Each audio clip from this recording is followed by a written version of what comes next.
Good morning, colleagues. The 9th meeting of the High-Level Political Forum on Social Development, convened under the auspices of the Economic and Social Council at its 2025 sessions, is called to order. Excellencies, distinguished delegates, I invite the forum to begin its considerations of sub-item C of agenda item 2, Voluntary National Reviews. This morning, the forum will hear the first Voluntary National Review presentations. For the first set of the panel presentations, I am pleased to welcome the distinguished presenters from Guatemala, Malaysia, and the Sudan. Before we begin with the presentations, I would like to appeal to the presenting countries to adhere to the agreed 10 minutes per presentations, so as to allow sufficient time for all presenters as well as engagement with all other states and participants. I apologize in advance if I have to interrupt speakers, and I hope that I will not come to that with your cooperations. Given the number of the countries making VNR presentations at this year's HLPF, I believe that we will understand the need to be disciplined so as to allow adequate time for presentation as well as interactions from the floor.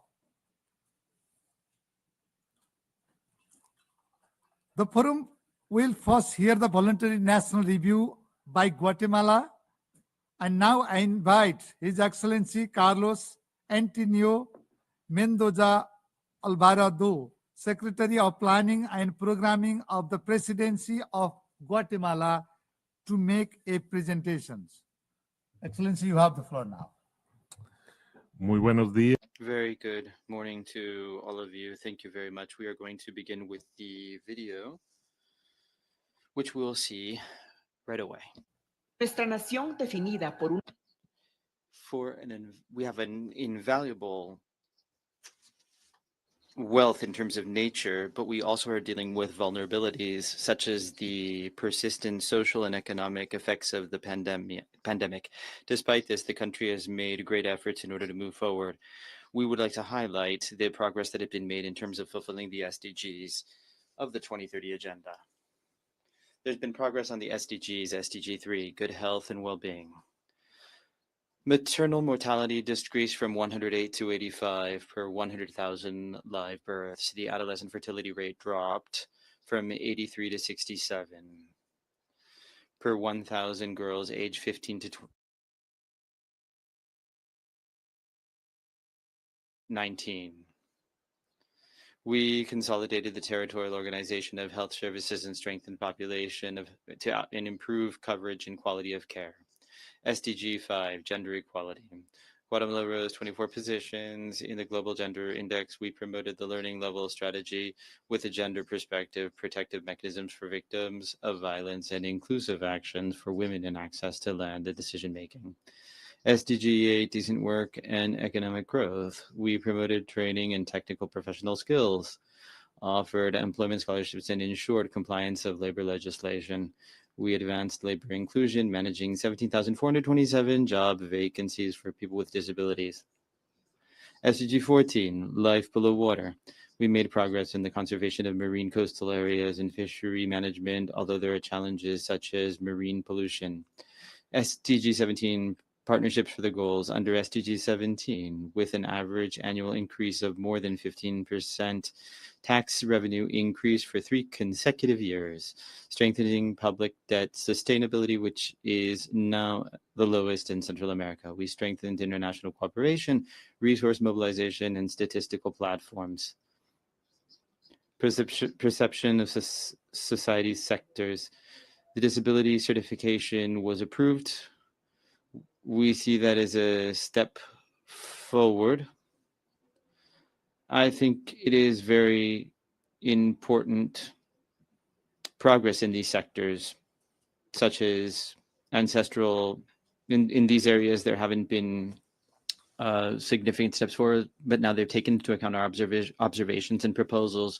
The Superintendency of Communications has been working to be able to carry out this digital transformation so that the Guatemalan people can have access to all digital services. The various actors in society through this report reaffirm their commitment so that nobody falls behind, and for the 2030 agenda to continue being a transformative guide towards a more fair, inclusive, and sustainable future for our peoples. Señor Presidente, Sir, here I am on behalf of a country that faces significant historic inequalities, but it is also a mixture of cultures, languages, and territories, which are its greatest asset. This is Guatemala. And for Guatemala, it is an honor to be able to present the 5th Voluntary National Review for 2025. This is not a technical document that is isolated. Rather, it is a reflection of a broad, participatory, and rigorous process that presents the progress, the challenges, and the strategic decisions that we are adopting as a state in order to fulfill the Sustainable Development Goals. We are offering the world an example of transparency and commitment. More than 120 organizations of our civil society. This includes young people, indigenous people, women, the private sector, international cooperation, and the academic sectors all actively participated in the development of this. Also, for this, on the second occasion, we engaged in a voluntary sub-national review in Cuilco and San Pedro Necta in Huehuetenango, which is a territory that represents many of our contrasts. Cultural wealth and great community capabilities, but also serious challenges of poverty and exclusion. The report indicates significant steps forward, as you have seen, but also challenges that we cannot ignore. There are serious social and territorial inequalities that particularly affect indigenous peoples, rural women, and young people. There is still limited public investment, and this restricts the coverage of essential services such as health, education, and this perpetuates historic gaps. The lack of coordination between planning, budgeting, and implementation limits our ability to effectively and quickly respond. We deal with insufficient production and use of disaggregated data, which are so essential for designing policies that are evidence-based and focused on the most needy.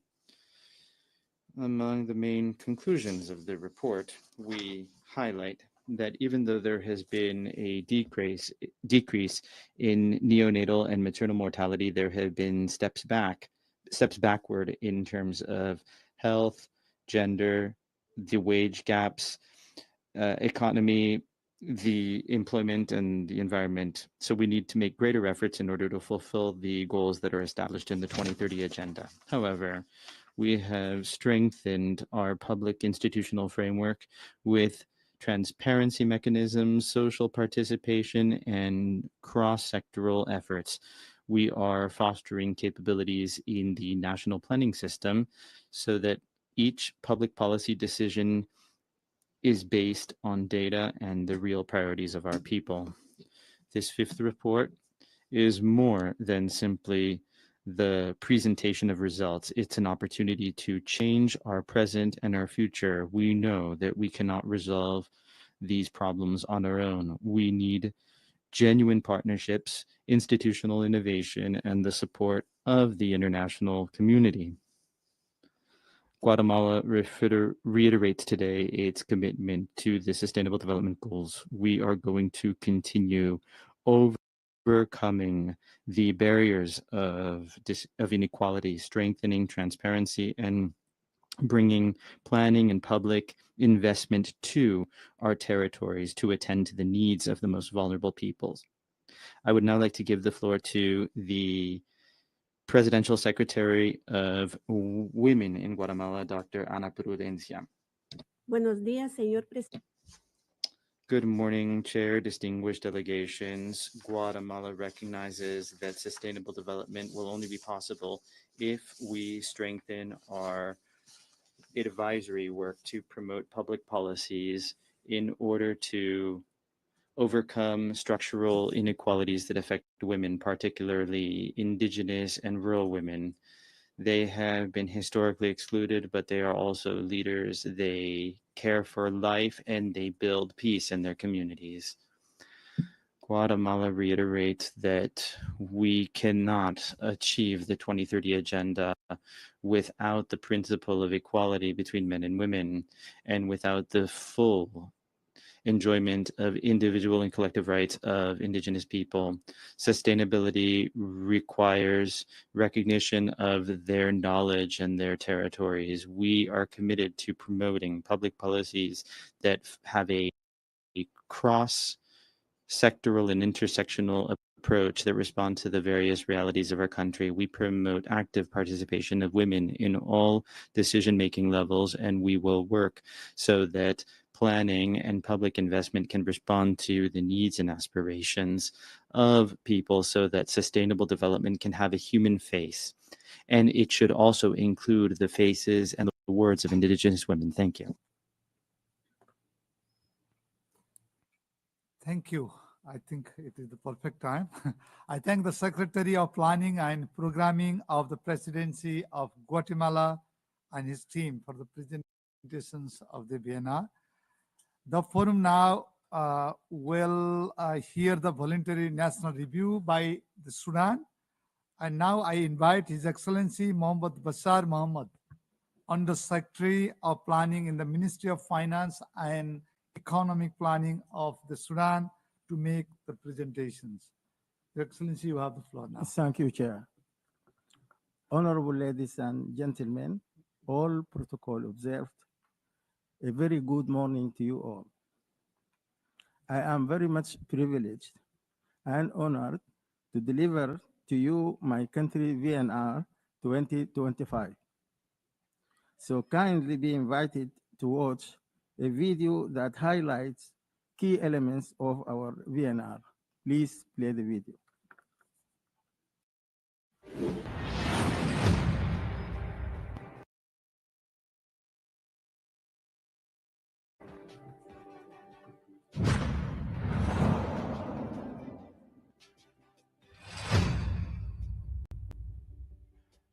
Honorable ladies and gentlemen, my name is Mohammed Bashar Mohammed. I am the Undersecretary of Planning, Ministry of Finance and Economic Planning, presenting this VNR on behalf of the government of Sudan.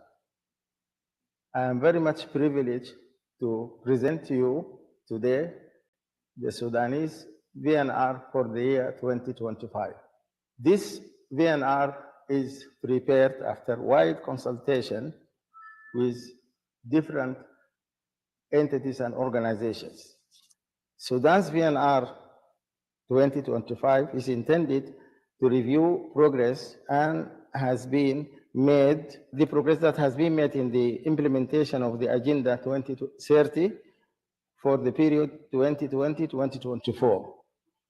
During the first 3 years of the period under review, 2020-2022, some progress was made, mainly in the areas of poverty reduction, economic growth, general education, health, electricity coverage, gender equality, and domestic resource mobilization. Following are some graphs showing the magnitude and trend of the achieved progress.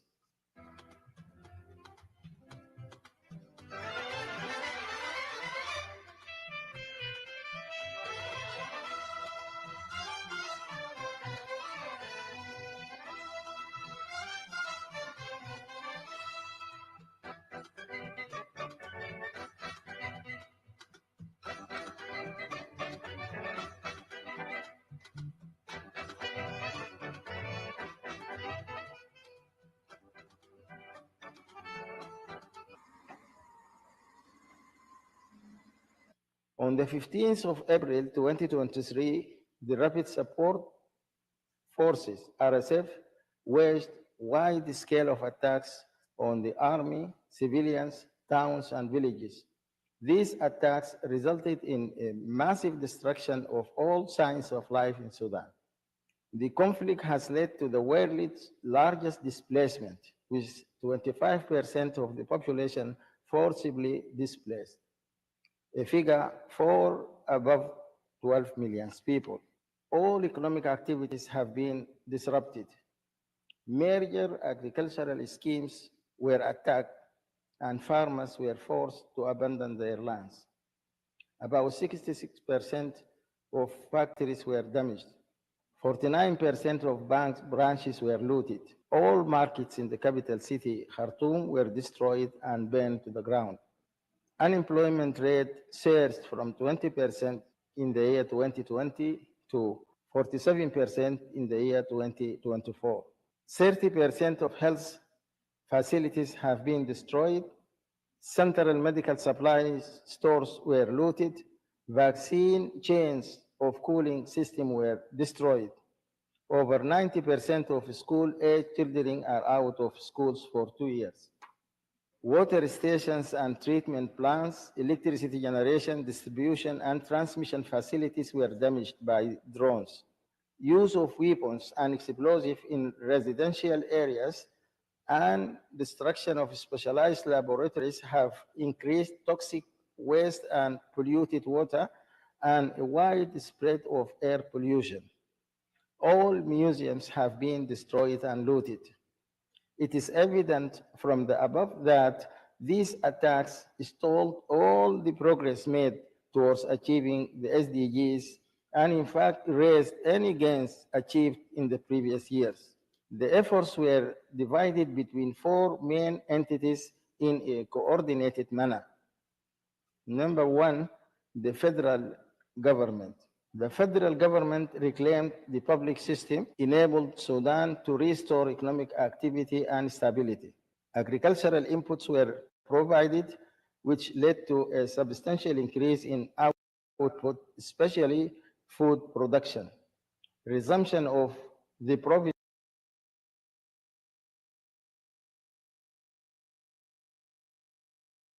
of basic services, banking systems, and electronic payments were restored. Schools were reopened, students were enrolled, including IDPs students. Provision of substantial life-saving drugs, facilitation of IDP returnees. At the state level, state governments took adaptive measures to increase their resources to avail basic services to the IDPs and act as alternative hubs for business and economic activities evacuated from the capital city of Khartoum and resettled in the states. The civil society organization initiated many efforts to absorb and minimize the conflict shocks. The Emergency Response Room, which is a youth-driven initiative, and Takaya, a common kitchen for making and distributing free meals, are prominent community-driven approaches. They provide lifeline for hundreds of thousands of people who are under siege of the conflict in war zone and for IDPs. They provide food, medicine, water, assist victims of sexual violence, and help in safe evacuation of the war zones. The development partners provided substantial humanitarian assistance, which saved lives of millions of people who were directly affected by the conflict. The government is working on finalizing a post-conflict economic vision for reconstruction, which will be based on the SDGs framework. The vision is based on immediate phase for humanitarian recovery and a medium to long-term phase for reconstruction and rebuilding of the national economy. The overarching objectives are: 1, to stabilize the economy, rebuild the damaged infrastructure, and invest in the provision of basic services. create employment opportunities, and encourage private sector investment, promote and enhance good governance, and address issues of environment and climate change.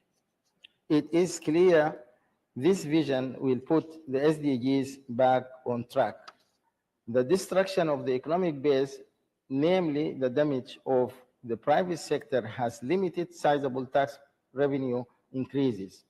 However, Ministry of Finance and Economic Planning initiated a serious PFM reform efforts to boost domestic resources. Revenues has already started to increase in the year 2024. The government do, however, improve the enabling environment for the private sector. The executive procedures for the PPP law was approved in February 2025, and the new investment law for 2024 was also approved following wide scale of consultations. In conclusion, despite the wide destruction and severe negative impacts of the conflict on the country, Sudan is firmly committed to bring back the SDGs on track. Given the scale and magnitude of the destruction, the recovery and reconstruction definitely require large amounts of resources that are beyond the capacity of the Sudanese economy. Therefore, immense assistance of humanitarian and external financing, together with technical assistance, are perceived critically required.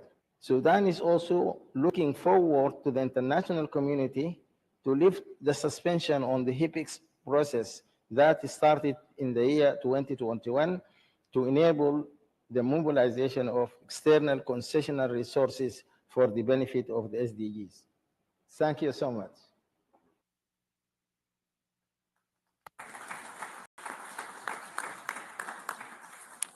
I thank the Undersecretary of Planning in the Ministry of Finance and Economic Planning of Sudan and his team for these presentations. The forum now will hear the Voluntary National Review of Malaysia. And now I invite His Excellency Ahmad Faisal Mohammed, Permanent Representative of Malaysia to the United Nations, to make the presentation. Your Excellency, you have the floor.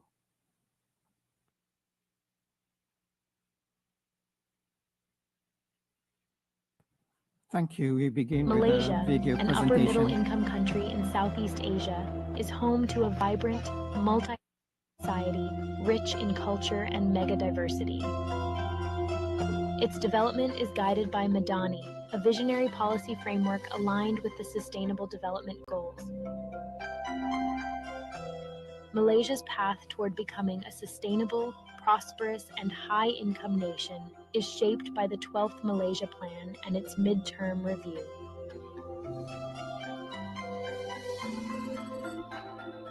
The 2025 Voluntary National Review is more than a progress report.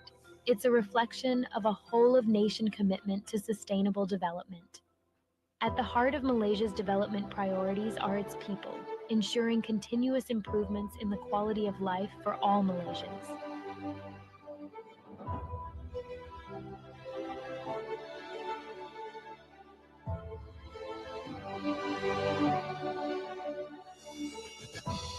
The country's economic resilience continues to advance inclusive growth and greater prosperity, with the main priority to reducing inequalities.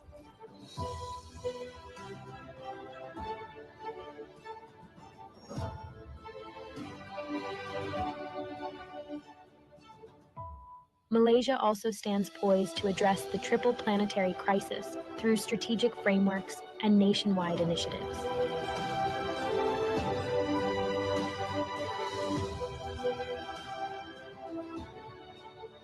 Efforts to strengthen governance and regional unity remain central to achieving a more inclusive and sustainable future.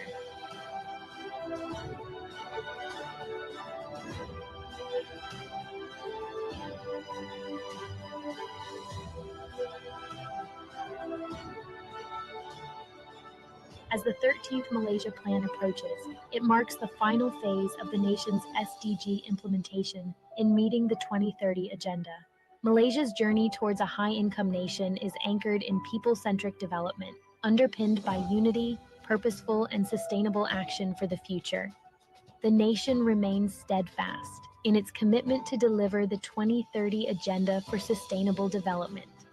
We should do whatever is necessary, our best, to ensure that we do achieve these goals in a more spectacular manner, because that is a sign of what Madani is all about.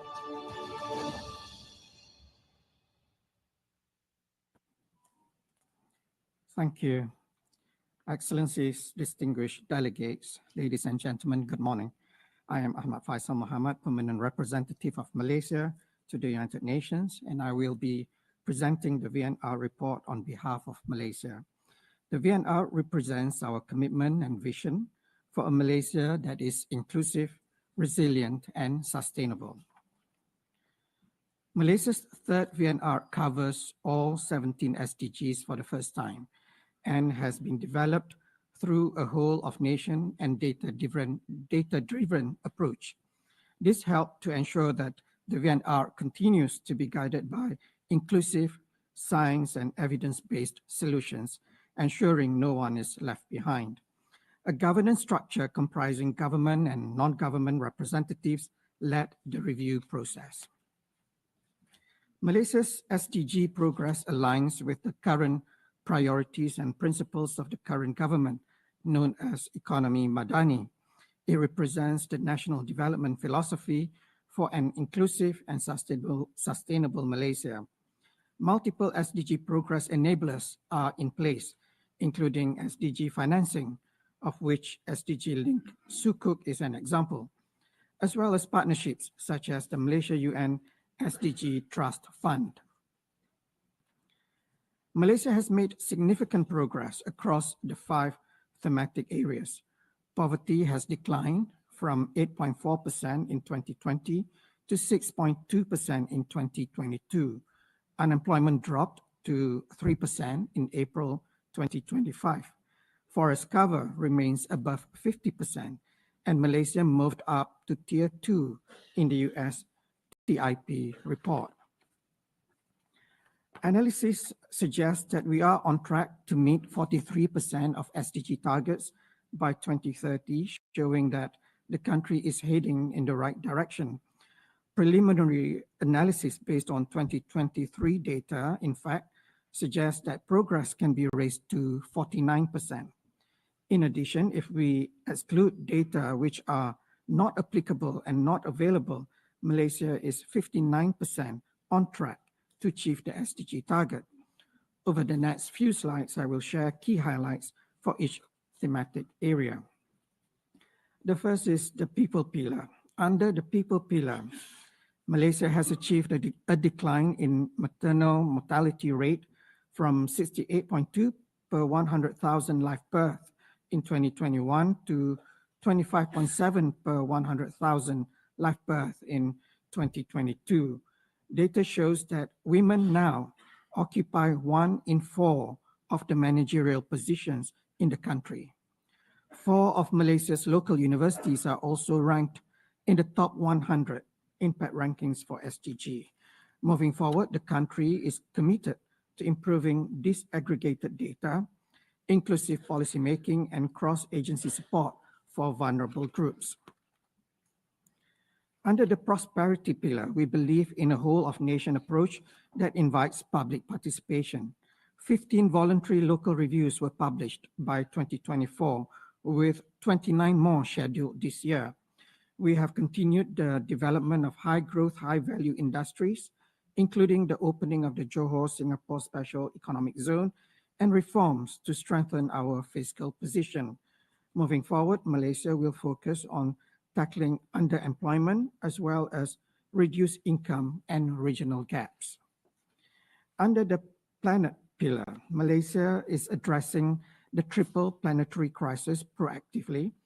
Increased ecological fiscal transfer provides support to expand protected areas. Through the promotion of the 3R reuse, reduce, recycle policy and the introduction of new legislation, the national recycling rate reached 35.4% in 2023.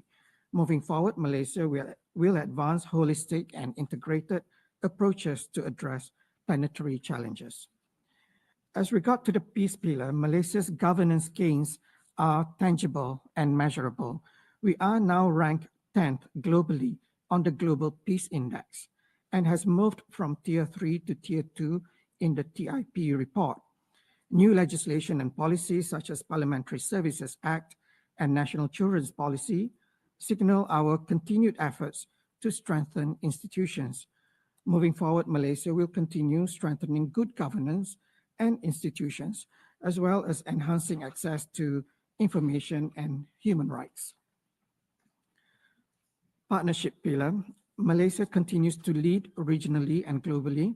South-South cooperation initiatives showcase our commitment to solidarity among developing countries. Between 2022 and 2024, Malaysia was also a member of the UN Human Rights Council. At home, efforts to scale up multi-level governance and enhance data ecosystems ensure inclusivity remains at the core.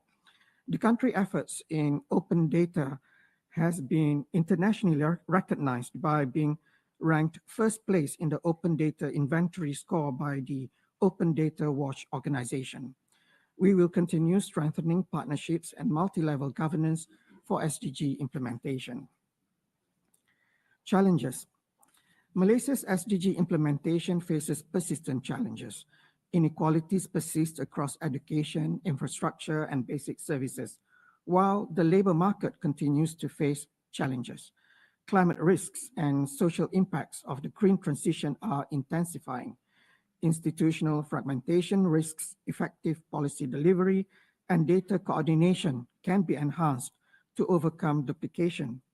VNR insights point to the need for stronger thematic reporting, more comprehensive data, improved intergovernmental coordination, and sustained momentum across reporting cycles. Malaysia will continue aligning national development with the 2030 agenda.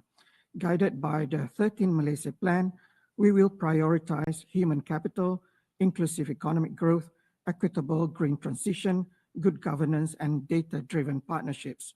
Through a whole-of-nation approach, Malaysia remains committed to leaving no one behind. That ends our presentation. Thank you, Chair.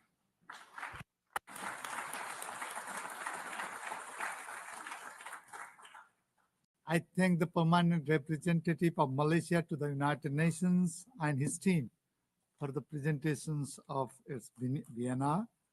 I congratulate all three countries, Guatemala, Sudan, and Malaysia, for the presentations of their VNRs. Now we will hear comments and questions from states and other participants. Delegations who wish to intervene in the interactive discussions, including those who previously expressed their interest to ask questions to any of the VNR presentations just heard through the group of friends of the Voluntary National Reviews, are invited to press the microphone button on the console now. Before I give the floor to the first speaker, I would like to remind the delegations to kindly limit their interventions to 2 minutes each.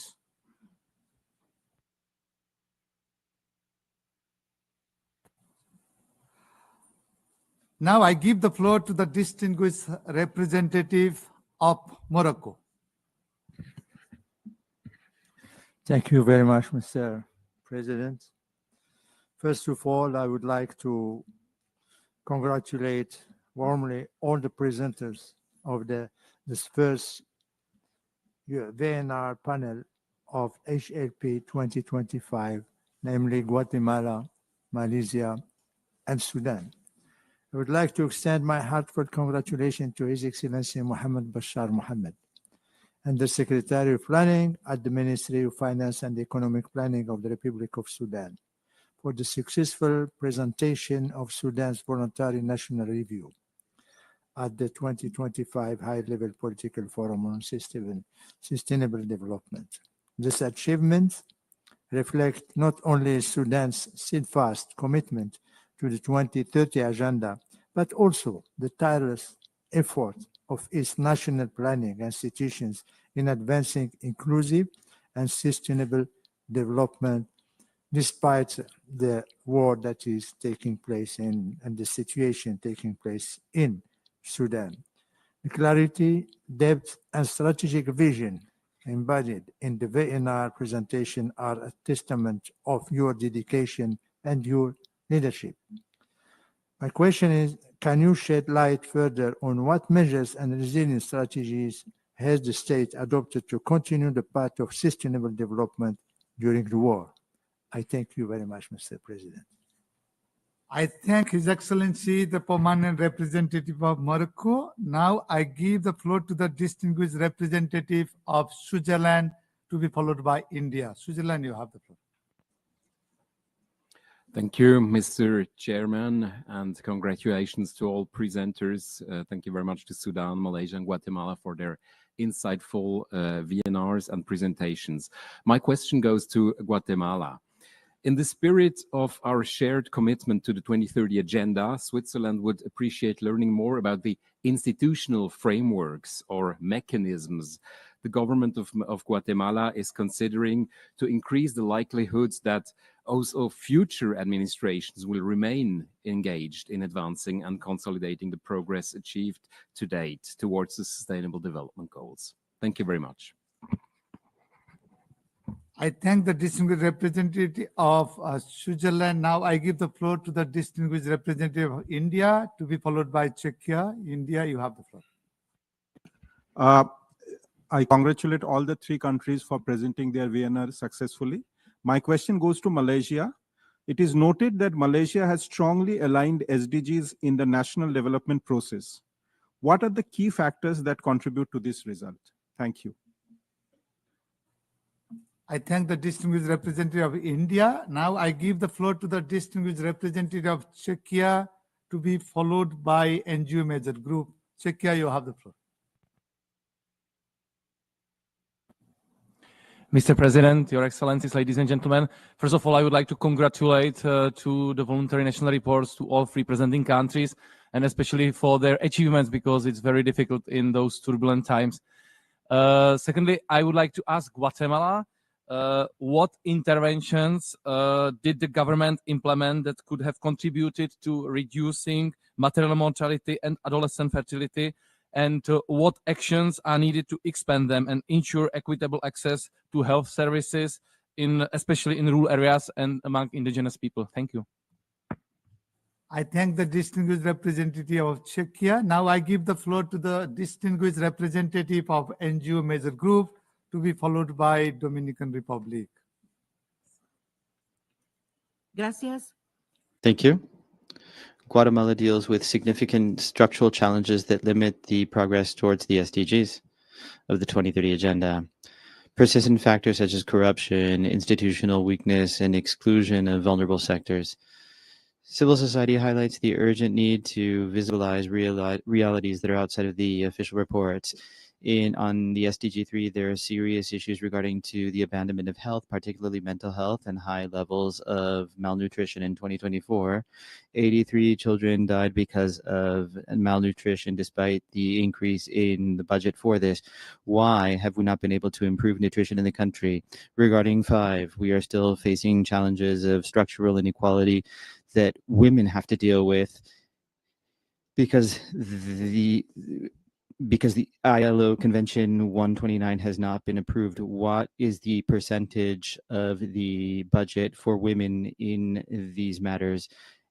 SDG 8, 70% of the population that is economic active is in the informal sector without social protection. The national policy for decent jobs has not led to good results for the urban and rural population. Why haven't you promoted an effective policy in terms of jobs, in terms of SDG 14, pollution? There's been a loss of marine ecosystems This is tied to environmental planning. Community participation is limited. The government should request that the Congress immediately ratify the Escazú Agreement for the protection of all natural resources. In terms of SDG 17, we call upon the government to engage in a multi-sectoral and democratic debate on inclusive public policies. Thank you.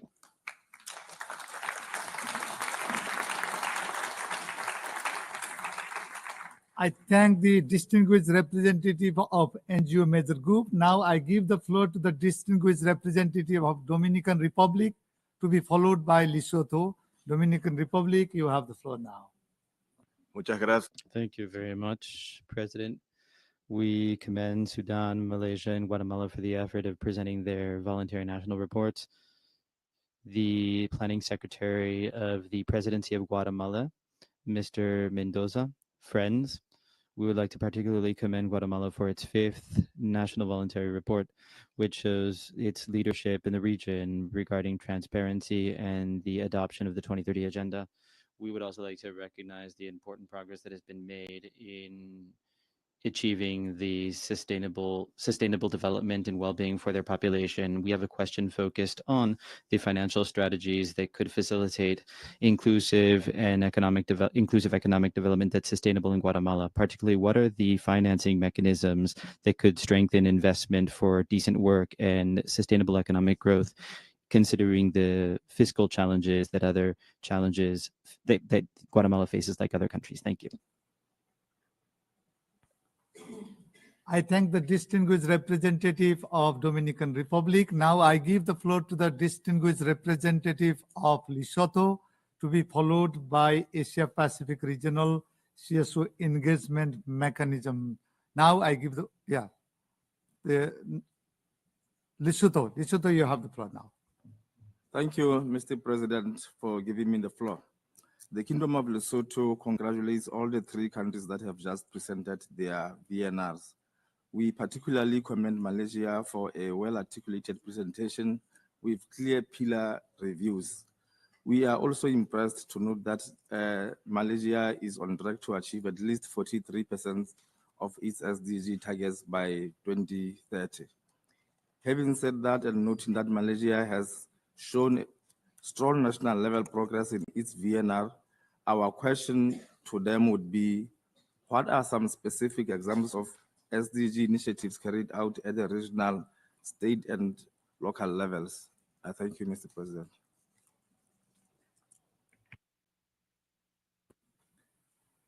I thank the distinguished representative of Lesotho. Now I give the floor to the distinguished representative of Asia Pacific Regional CSO Engagement Mechanisms, to be followed by Japan.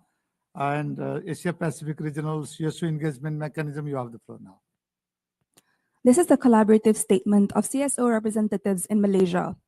First, we urge the Malaysian government to address experiences of vulnerable communities such as indigenous peoples, persons with disabilities, refugees, LGBTQ, stateless and descent communities remain inadequately captured. How will the government institutionalize inclusive, disaggregated data collection mechanisms for policymaking? Relating to the Pact for the Future and Access, how will Malaysia address systemic inclusion of youth and challenges of digitalization into SDG implementation? From Sabah and Sarawak, what measures has Malaysia implemented to restore MA63 safeguards, revenue sharing, and parliamentary representation to reduce disparity for Sabah and Sarawak? What mechanisms will address statelessness, ensuring communities' access to education and healthcare? Second, on Malaysia's 3rd Biennial, we commend increased inclusivity efforts via consolidation workshops across Malaysia, along with third sector consultations. On people, measures addressing security must be strengthened, particularly on poverty, food insecurity, and protections for women and young people. Structural gender inequality, especially in SRHR and economic participation, drives systemic exclusion, undermining SDG progress. On prosperity, social assistance must be improved. The circumstances of one's birth shouldn't result in systemic barriers such as deprivation of public resources and labor discrimination. Sabah also experiences demographic engineering and resource centralization, which deepens inequalities faced. On planet, SDG 13 remains most off track. Against prevailing narratives of investments and tech-based solutions, we call on Malaysia to ensure a just transition and protection of communities via adaptation and rights-based approaches. As Malaysia approaches the end of Agenda 2030, the government must have political will to implement inclusive systemic changes. Thank you.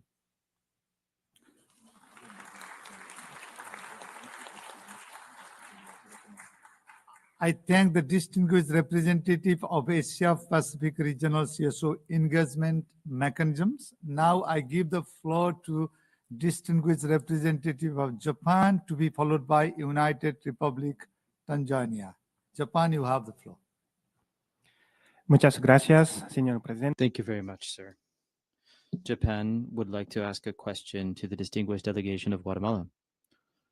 First and foremost, we would like to commend you for the progress made. On this, we would like to know what are the main challenges that Guatemala faces to achieve gender equality and what structural measures could accelerate closing gaps when it comes to political participation, economic empowerment, and the elimination of violence against women. Thank you. I thank the distinguished representative of Japan. Now I give the floor to the distinguished representative of United Republic of Tanzania to be followed by Qatar. Thank you, Mr. Chair, for giving me the floor. Tanzania would like to join others in expressing our appreciation to all the presenters for their insightful presentation for their country's voluntary national reviews. Would particularly like to commend Sudan, and especially the Honorable Secretary responsible for planning, for the excellent and courageous presentation. It clearly reflects the current reality and immense challenges facing Sudan, as well as the commendable efforts being made to remain on track and accelerate progress toward the 2030 Agenda for Sustainable Development. We're particularly interested to understand how consultations for the review were conducted in the context of conflict and widespread displacement. Specifically, how were diverse stakeholders, including displaced persons, engaged in the process to ensure that the review was inclusive and representative. Thank you, Chair.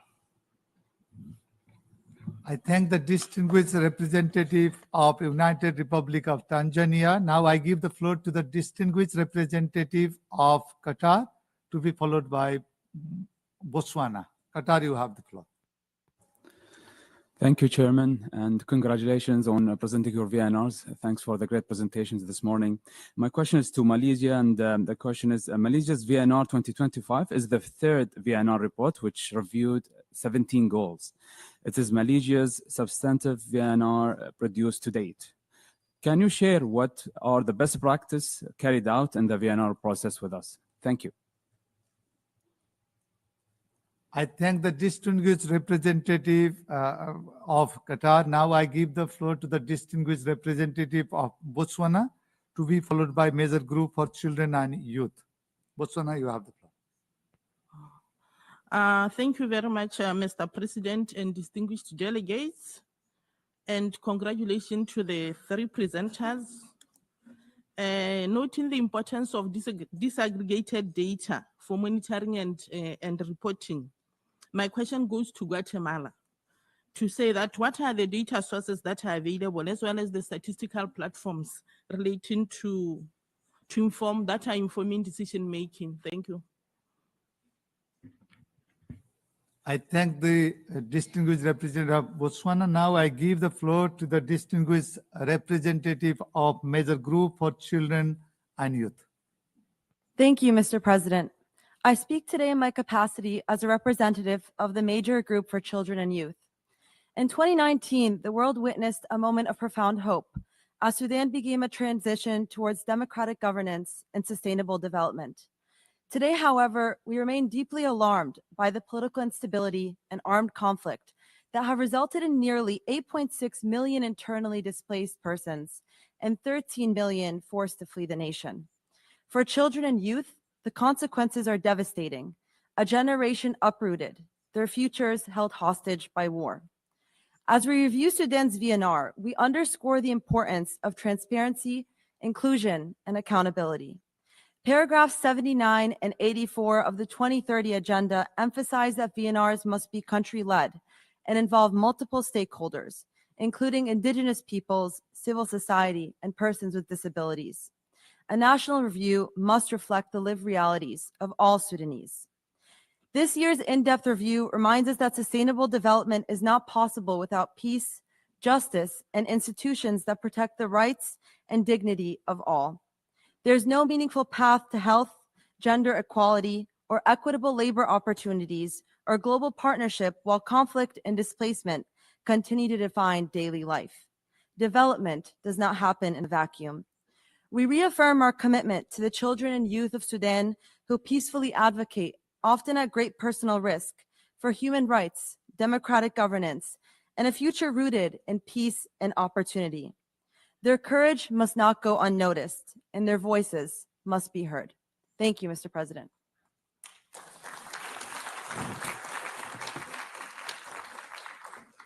I thank the distinguished representative of Major Group for Children and Youth. Excellencies, distinguished delegates, I didn't see more requests for the floor. And now I invite the presenters to briefly respond to the questions from the floor. First, I give the floor to His Excellency Carlos Antonio Mendoza Alvarado, Secretary of Planning and Programming of the Presidency of Guatemala. His Excellency, you have the floor now. Muchas gracias, señor. Thank you very much, President. We will respond to the questions of the friendly countries regarding the question posed by Switzerland. It is very important to ensure an institutional framework so that there can be continuity in the progress towards the SDGs. Thus, it is very important for Guatemala at this time to maintain democracy in the country. The democratic regime is facing serious challenges from a judicial body and a public ministry that continues to deny the legitimacy of the electoral result. Also, in addition to defending democracy, for us it's important to ensure the participation of indigenous peoples at the highest level, as has been done currently by our president, Arevalo, meeting monthly with ancestral authorities that defended democracy over 100 days in Guatemala. Another important point in the agenda to ensure sustainability for the various goals. In this effort, departmental governments are key. This is a strategy at the intermediate level in order to bring the national government closer to the local governments. The question from our fellow citizen from civil society. I will just mention the issue of food security and nutrition. Unfortunately, in Guatemala, there hasn't been a detailed census on this until the current government, and we were able to show that there were some steps forward made in terms of food security and nutrition. Particularly, there was a decrease in chronic malnutrition. But this decrease isn't as fast as we would like, but we'd like to highlight the fact that there is an evaluation and follow-up mechanism in Guatemala that allows us to show whether public policies and various mechanisms are working or not. The question from our friends from the Czech Republic.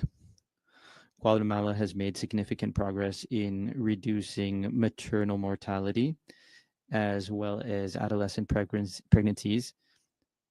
Some effective policies have included improving access to contraception, strengthening sexual and reproductive health, and the implementation of sexual education programs focused on adolescents.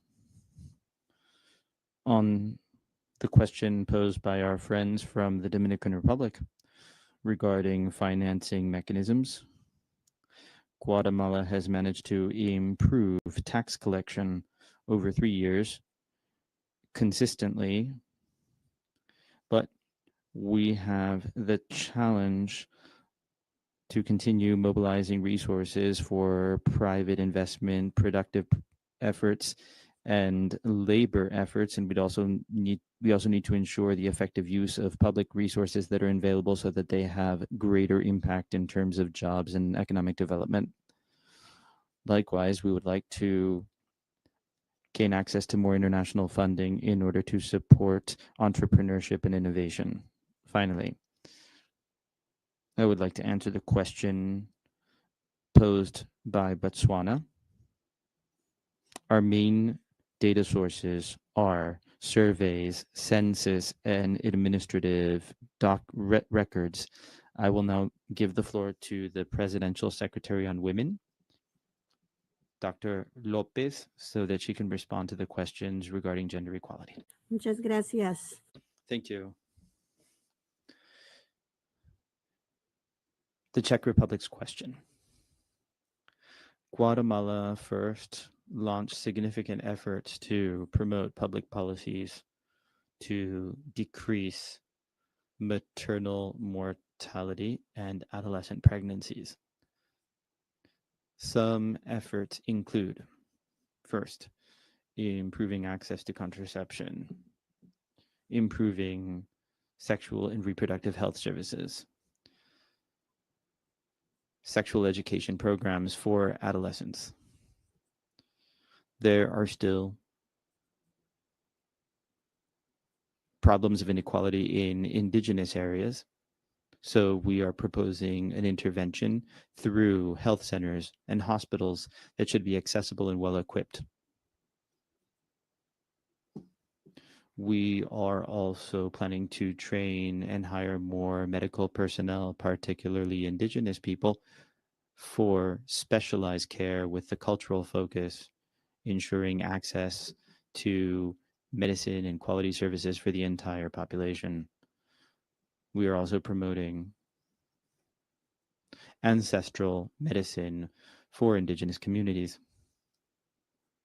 Regarding the question posed by Japan, Guatemala has managed to make significant progress in terms of implementing economic empowerment programs for women. There are still challenges that limit the full enjoyment of their rights. Among these, alarming levels of violence against women and girls,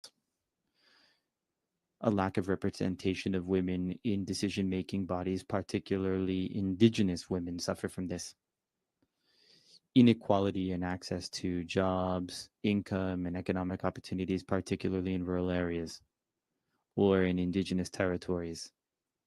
To close these gaps, we need affirmative measures such as ensuring that Guatemalan legislation guarantees the rights of women and girls and their access to justice, promoting equal participation of women in leadership positions and decision-making bodies. Particularly,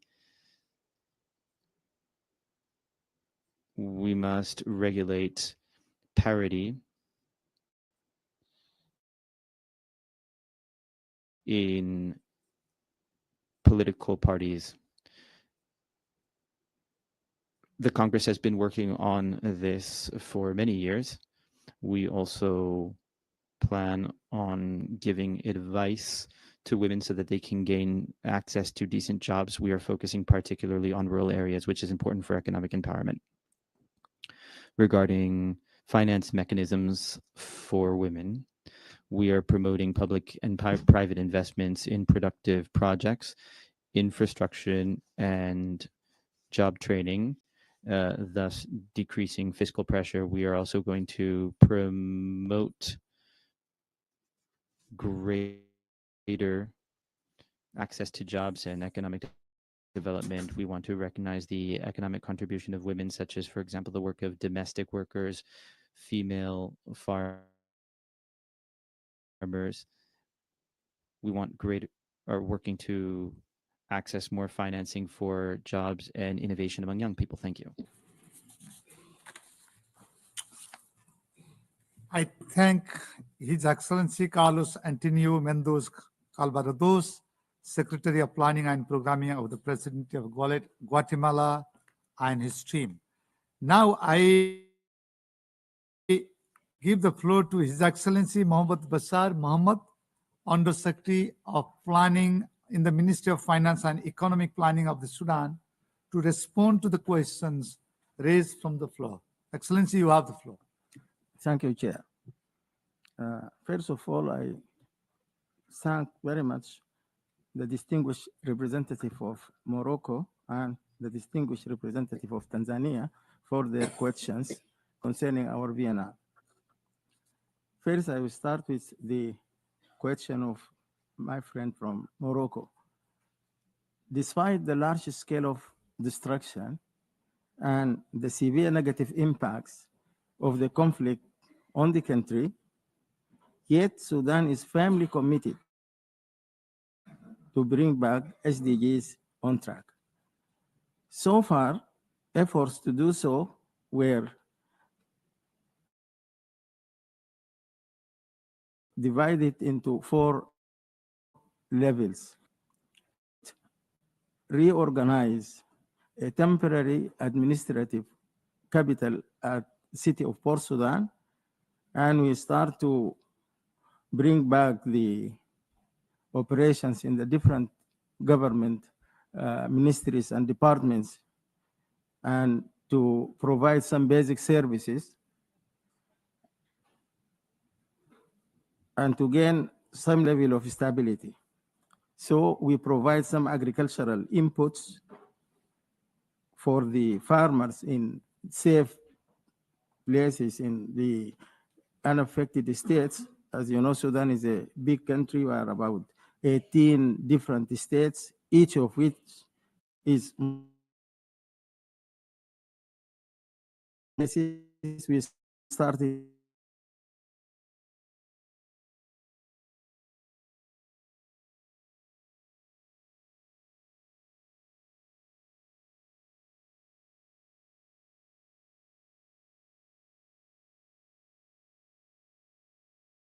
citizen.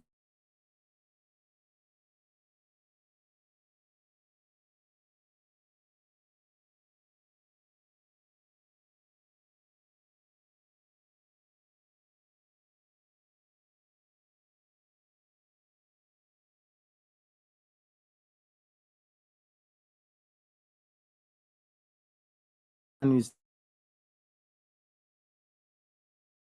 sector. The banking system also have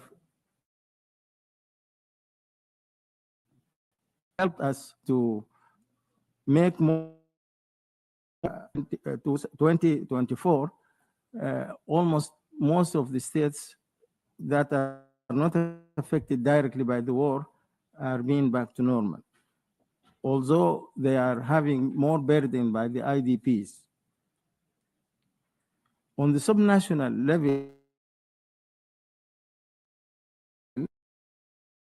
IDPs, they did a very good job in making some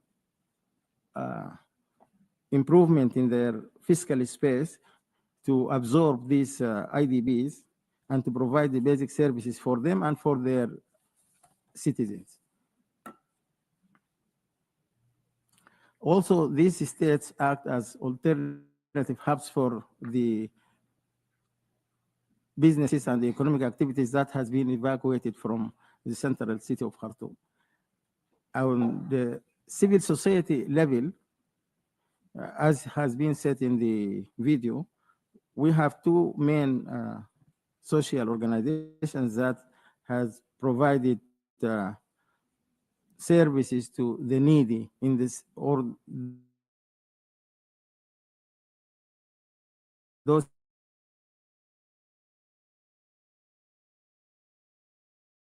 or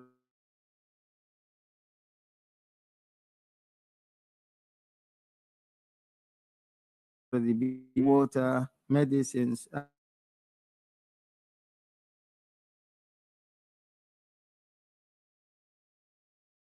and assistance. And at the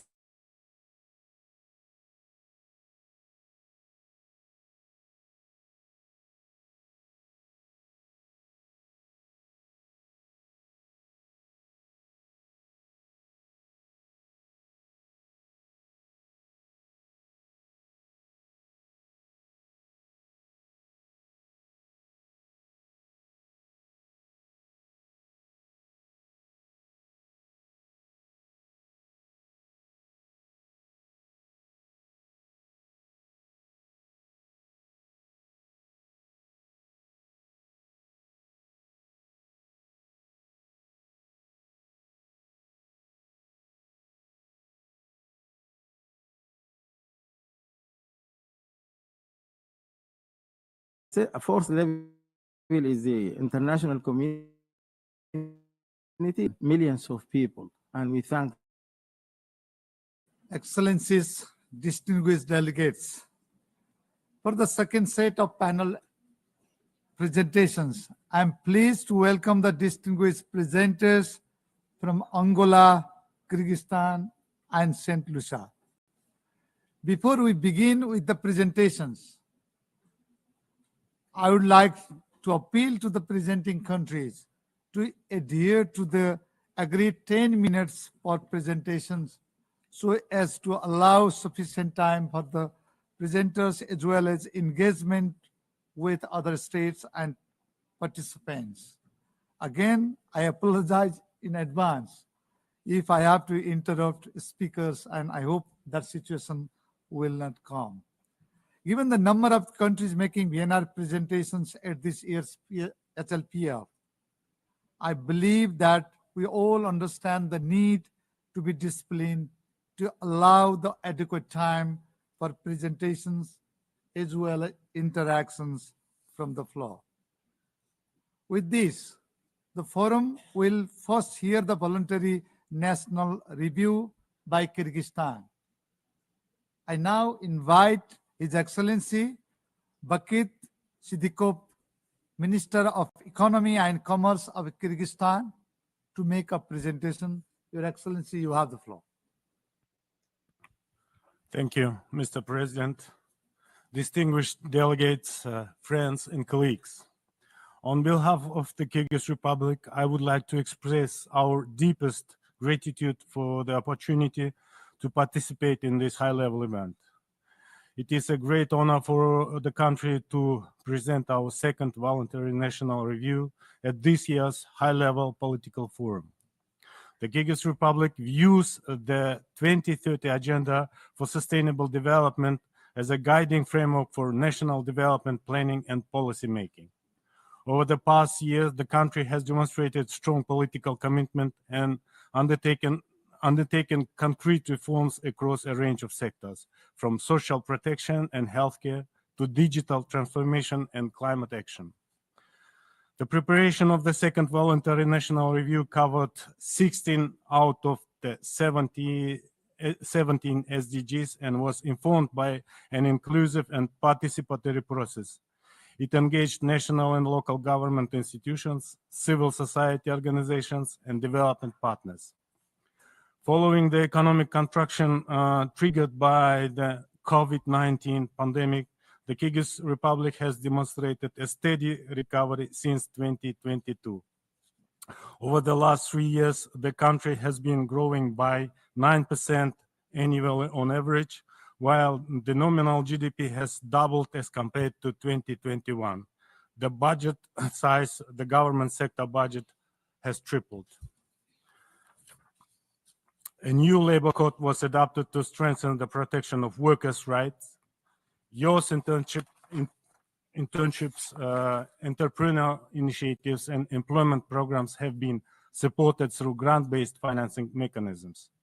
The government is investing in strategic transport, energy, and digital infrastructure to foster economic resilience and inclusivity.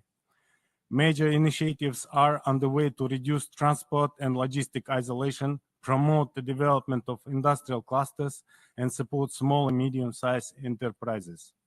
The Kyrgyz Republic maintains nearly universal access to electricity. Nevertheless, ensuring energy security and modernizing energy infrastructure remain national priorities. The country is advancing hydropower development and expanding the use of renewable energy sources and promoting energy efficiency. Energy-saving programs are being implemented across the public sector and in vulnerable households. Significant efforts are being directed toward improving urban infrastructure, water supply, sanitation systems, and environmental sustainability. Local communities are actively engaged in the implementation of projects aimed at urban beautification, reconstruction, and climate adaptation. Initiatives have been launched to improve living conditions and standards in residential settlements and to promote inclusive urban development. An analysis using the ESCAP inequality assessment methodology revealed that households in the bottom 40% of the income distribution, particularly in rural areas, are experiencing the most significant gaps. The Leave No One Behind principle is being operationalized through targeted social assistance, rehabilitation programs, and the use of digital tools to extend outreach. Prior to pandemic, Kyrgyzstan successfully reduced the poverty rate to 20%. However, a recent global crisis caused a significant setback, with the rate rising to 33.2% in 2022. In response, the government embarked on large-scale reforms to strengthen social protection and job creation. New wage scale was introduced for public sector, pensions were increased by 19%, child allowances rose by 60%.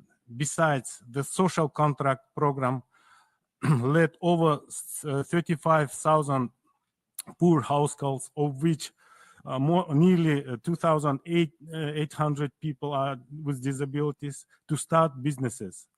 The measures taken led reduce poverty rate in 2024 to 25.7%.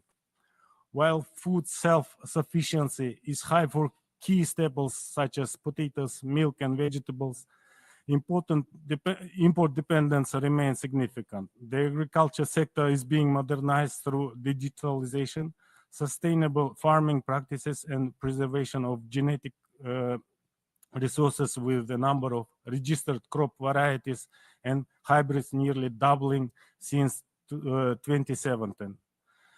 School feeding programs now cover 78% of educational institutions. Under the national program Healthy Person, Prosperous Country, steady progress has been achieved. Maternal mortality declined to 22.6 per 100,000 live births, and the neonatal mortality to 10.7.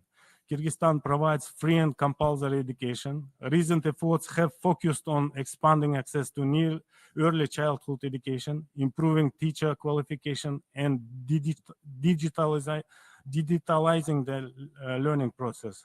The country has nearly achieved gender parity in education and healthcare, and has ratified the ILO Convention 190 on eliminating violence and harassment in the world of work.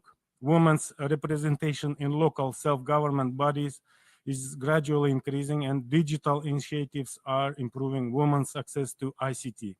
However, challenges persist, including early marriage and limited labor market access for rural women.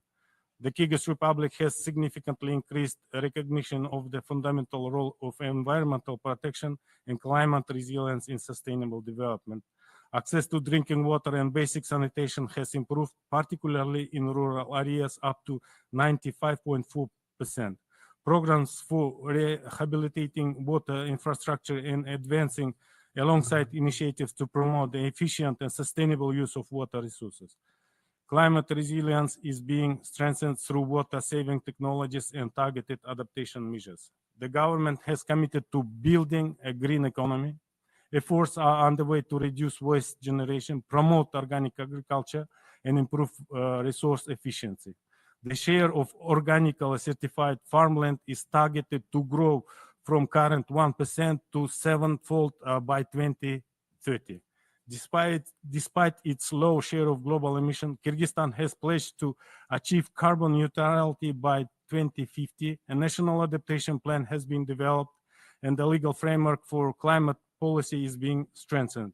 The country continues to champion international initiatives to protect mountain ecosystems and the cryosphere, and has positioned itself as a global advocate for glacier protection. Efforts are underway to restore forests, combat land degradation, and preserve biodiversity. Distinguished participants, as we all recognize the achievement of SDGs is not possible without ensuring peace, justice, and effective institutions. Kyrgyzstan is committed to fostering an inclusive society and strengthening the rule of law. Access to justice is being expanded, administrative procedures streamlined, and the e-governance tools introduced. The active participation of youth, women, and persons with disabilities in decision-making processes is supported. Anti-corruption efforts are being reinforced to enhance public trust in state institutions. Coordinating mechanisms under the Cabinet of Ministers facilitate interagency cooperation and multi-stakeholder engagement. Collaboration with international organizations, including the United Nations organizations such as WHO, UNICEF, WFP, UNDP, and IFI, such as the World Bank and Asian Development Bank and others, is being actively strengthened. The national SDG reporting platform is a key element in building an effective system for monitoring and achievement of SDGs. On the adopted open SDG platform, where data from 217 national sets of SDG indicators are currently posted. To track national progress towards SDGs, and SDG tracker tool has been implemented as part of the SDG platform. The Kyrgyz Republic remains firmly committed to the implementation of the SDG of the 2030 agenda. Despite ongoing global challenges, the country continues to make tangible progress in enhancing quality of life, investing in human capital, advancing digital transformation, and promoting environmental sustainability. Continued progress will require deepening reforms, expanding social protection, addressing inequalities, sustaining economic growth, and mobilizing international cooperation. Kyrgyzstan stands ready to share its experience and learn from others. We reaffirm our commitment to the principle of sustainable development, ensuring that no one is left behind, not a single person, not a single community. Thank you very much.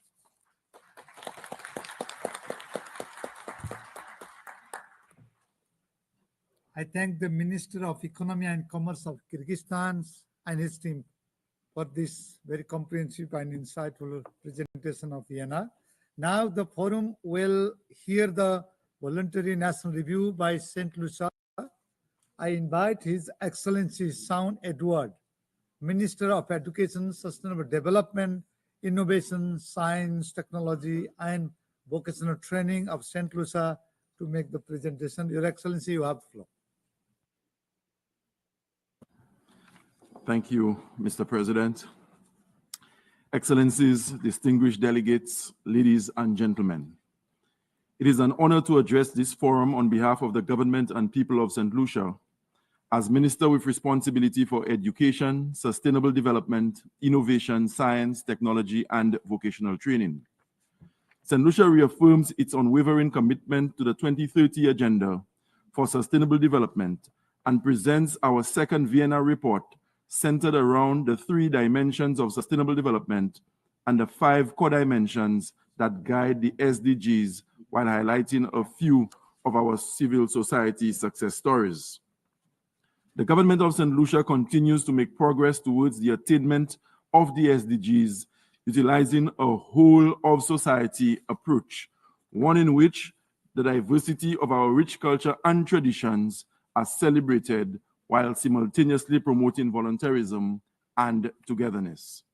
Accordingly, through strong partnerships, consistent collaboration with our private and public sector, and with due consideration of the particularly vulnerable amongst us in civil society, not forgetting academia, youth, and our global partners, we will continue to accelerate our progress during this decade of action, working collaboratively to ensure no citizen of St. Lucia is left behind.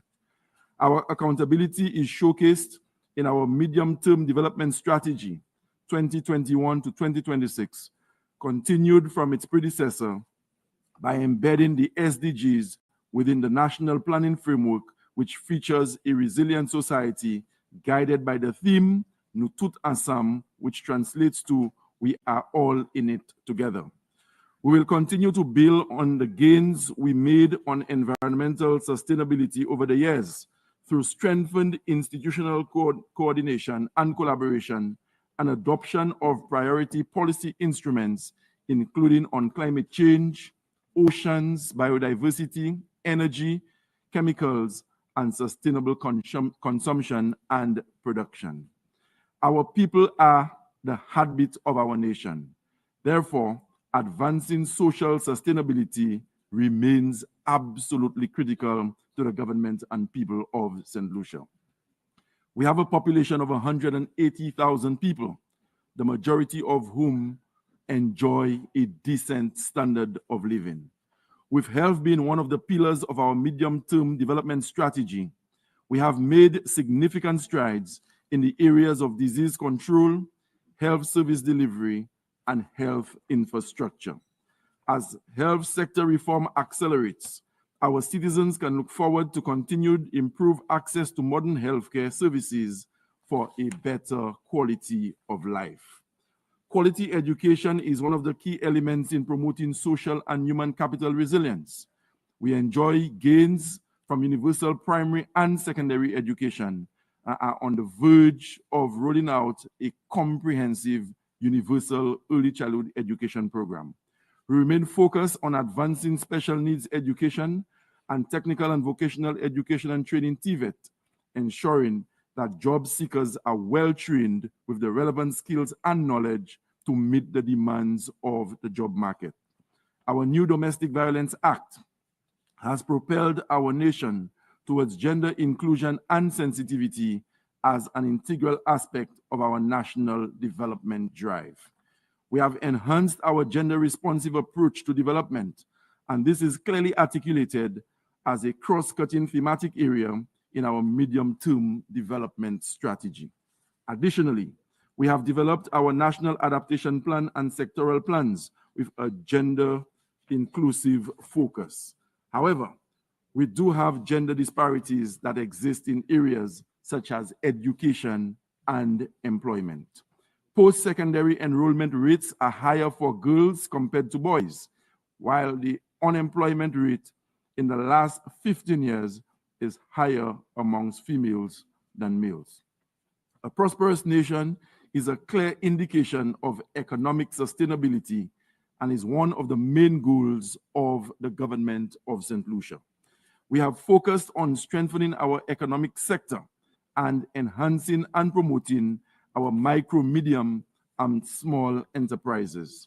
For a peaceful society, St. Lucia, for a peaceful society, citizen security is fundamental to sustainable development, and this is why we have focused on improving our legislative and justice systems and access to information for all citizens of St. Lucia.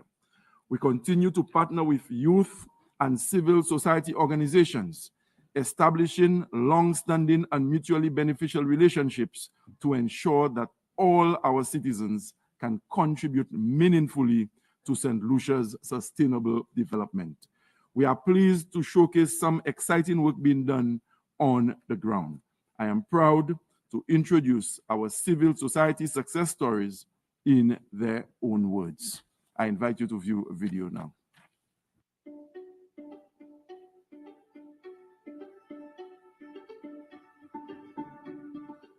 In its commitment to sustainable development and leaving no one behind, St. Lucia continues to forge partnerships, build on synergies, provide opportunities, and engage in consultative processes with our public and private sectors and civil society, inclusive of youth and vulnerable groups. A people-centered approach is at the core of the development of our nation. Our SDG implementation process provides an opportunity to showcase the valuable contributions of our people. We are pleased to present our civil society success stories, and we begin with the National Council for Persons with Disabilities.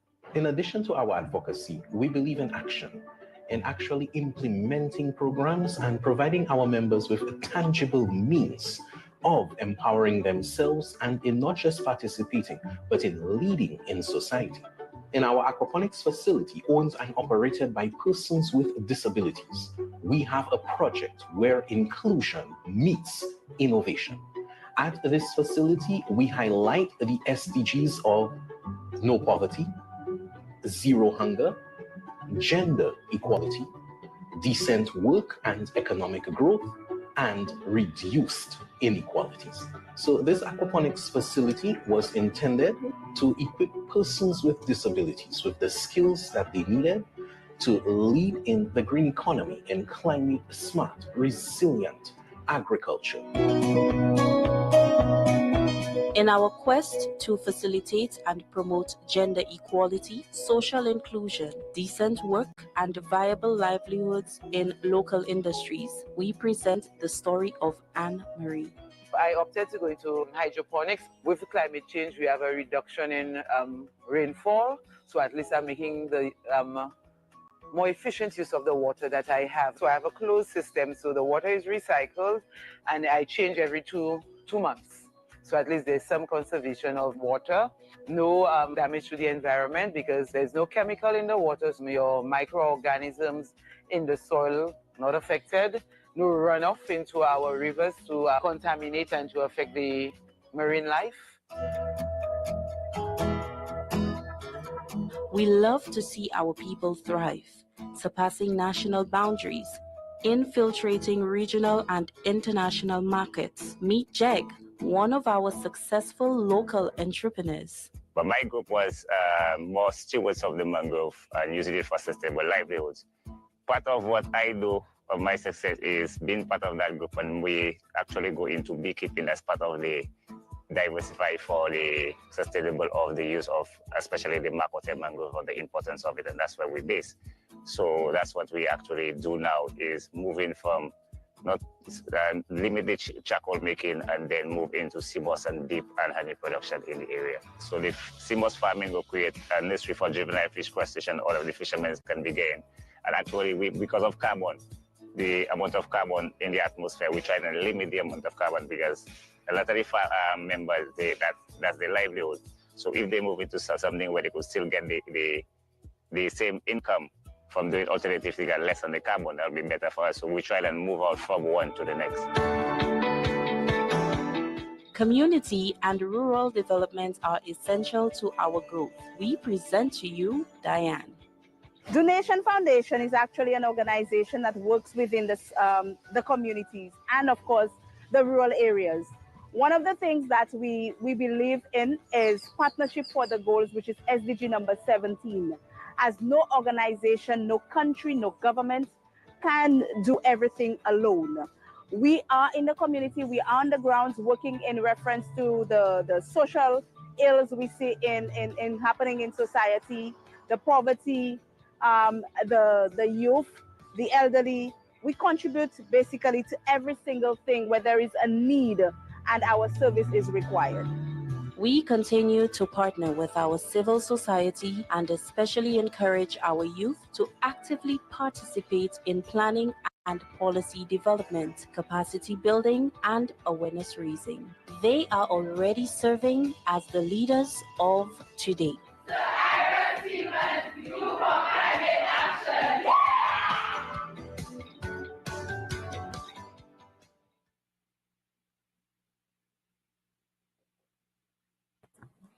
Thank you.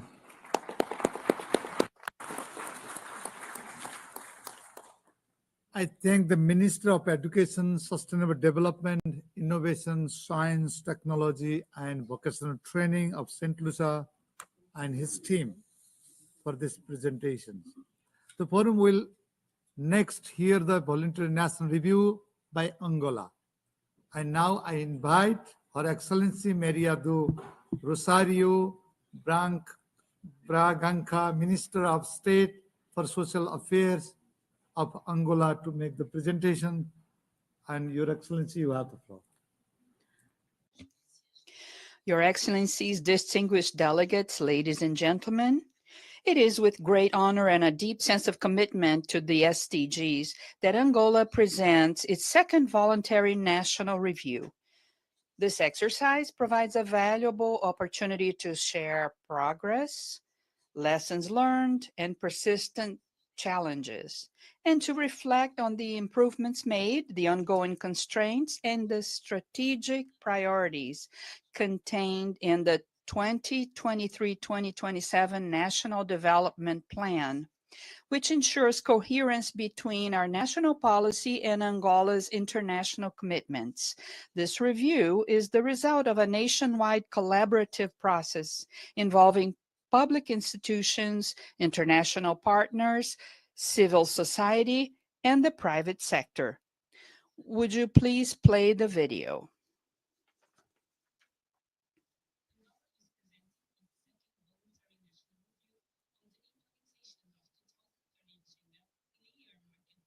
Celebrations of 50 years of national independence.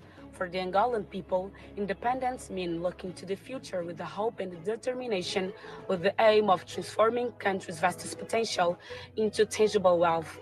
To this end, the country has undertaken structural reforms aimed to consolidating the democratic rules of law and ensure a sustainable and inclusive development path. In 2024, Angola carried out a study on SDG accelerators, which identified the sectors of health, education, social protection, electricity, agriculture, water, and sanitation as its main drivers.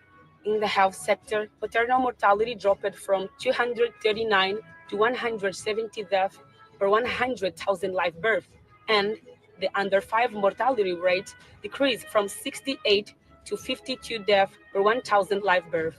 As sex education has been a priority for the developing human capital, with around 12,600 schools and approximately 9.1 million students.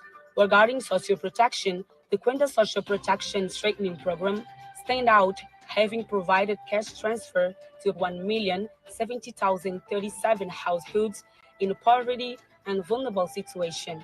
As for the access to electricity, the government has promoted a regulatory environment that is favorable to the integrations of renewable energy source with the current installed capacity of approximately 6,300 megawatts, of which 60% is hydropower, 6% solar, 33% thermal, and 1% hybrid.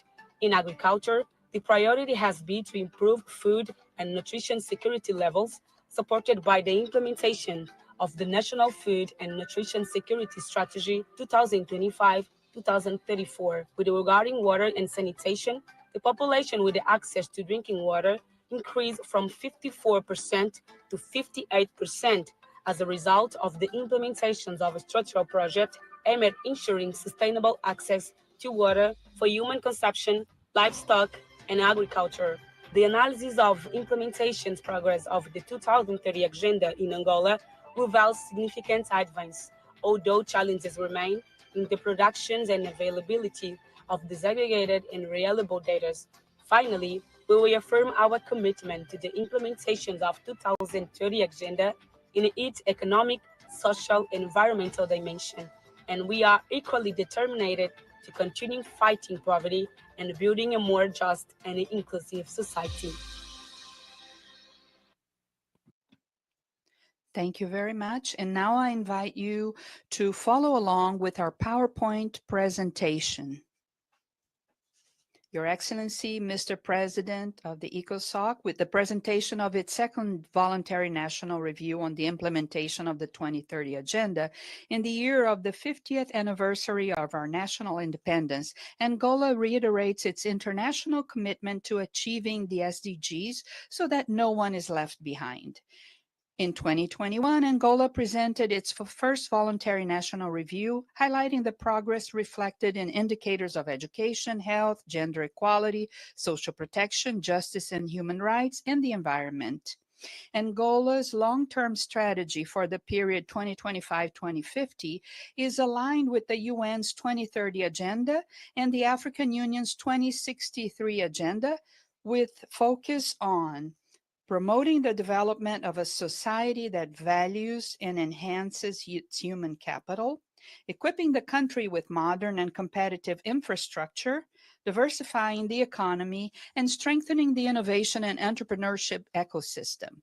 Achieving these priority objectives requires the successful implementation of the various programs of the 2023-2027 National Development Plan, which is the main medium-term instrument of government action that focuses on developing human capital and raising food and nutritional security.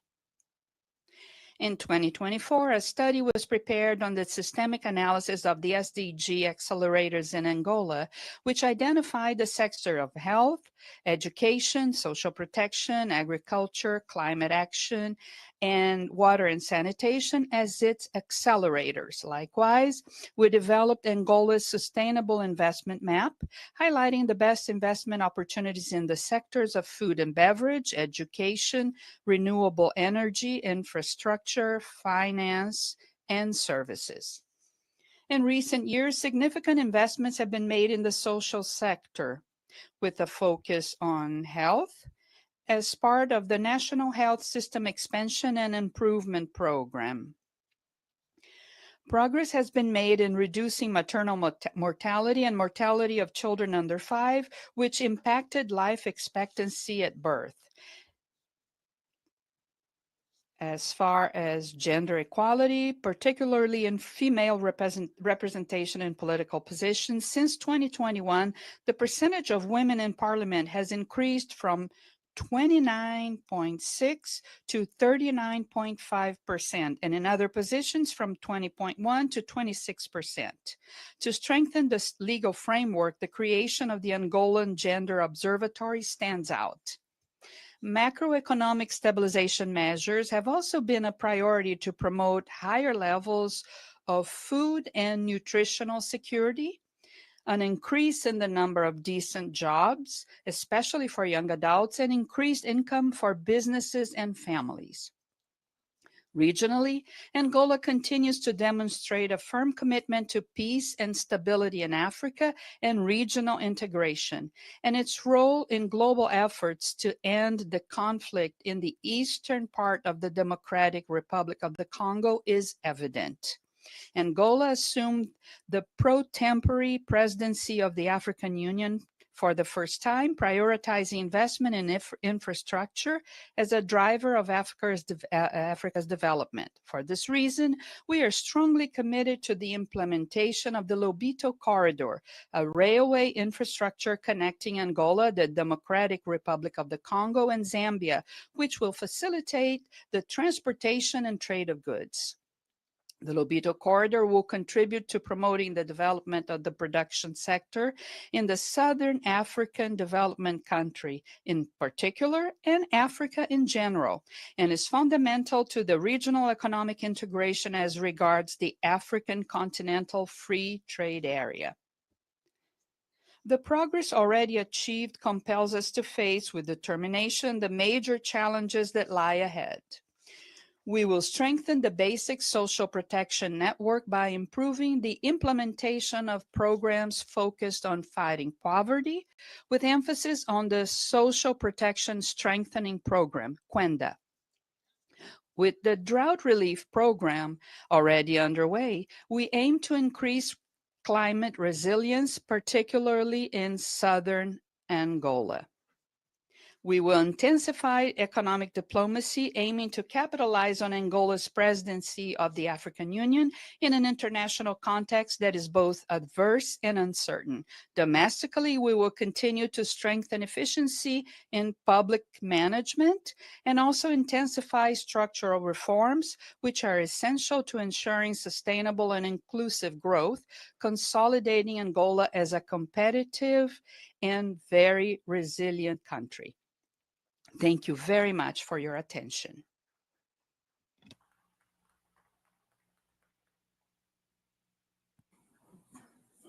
I thank the Minister of State for Social Affairs of Angola and her team for these presentations.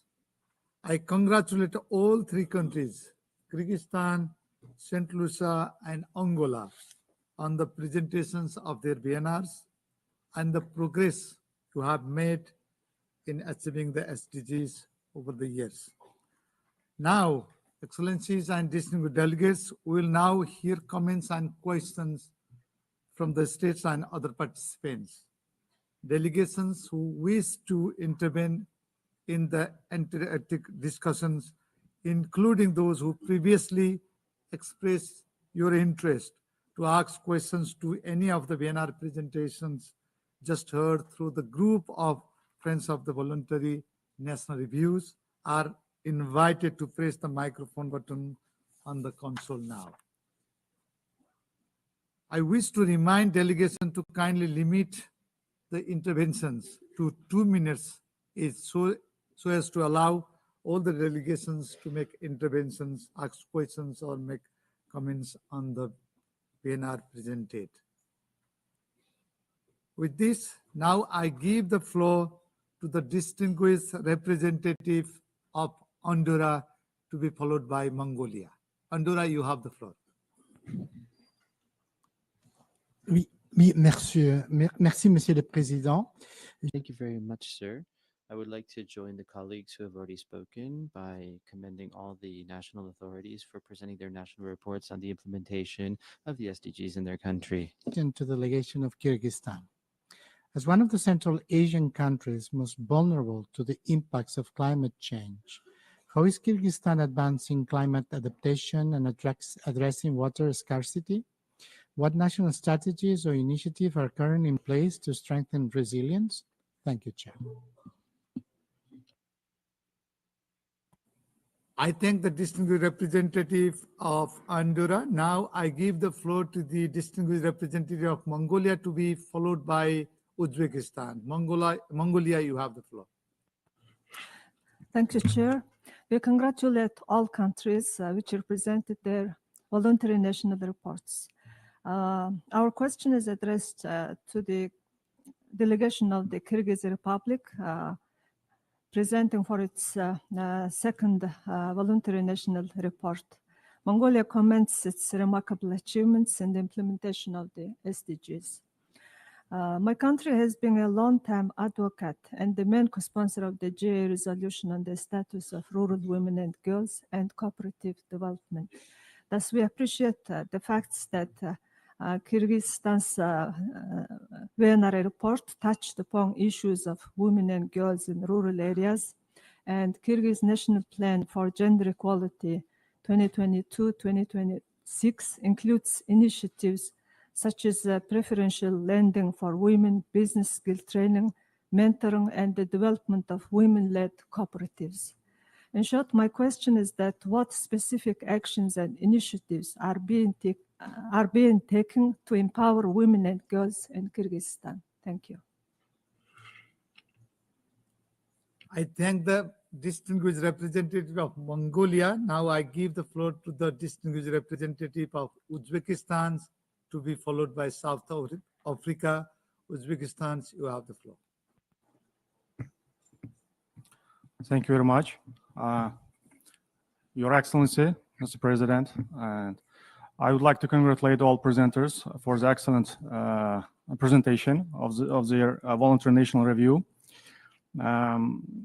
We witnessed the progress, a huge progress made by Kyrgyzstan in aligning national strategies with the SDGs, particularly in areas such as poverty reduction, quality education, gender equality, and climate action.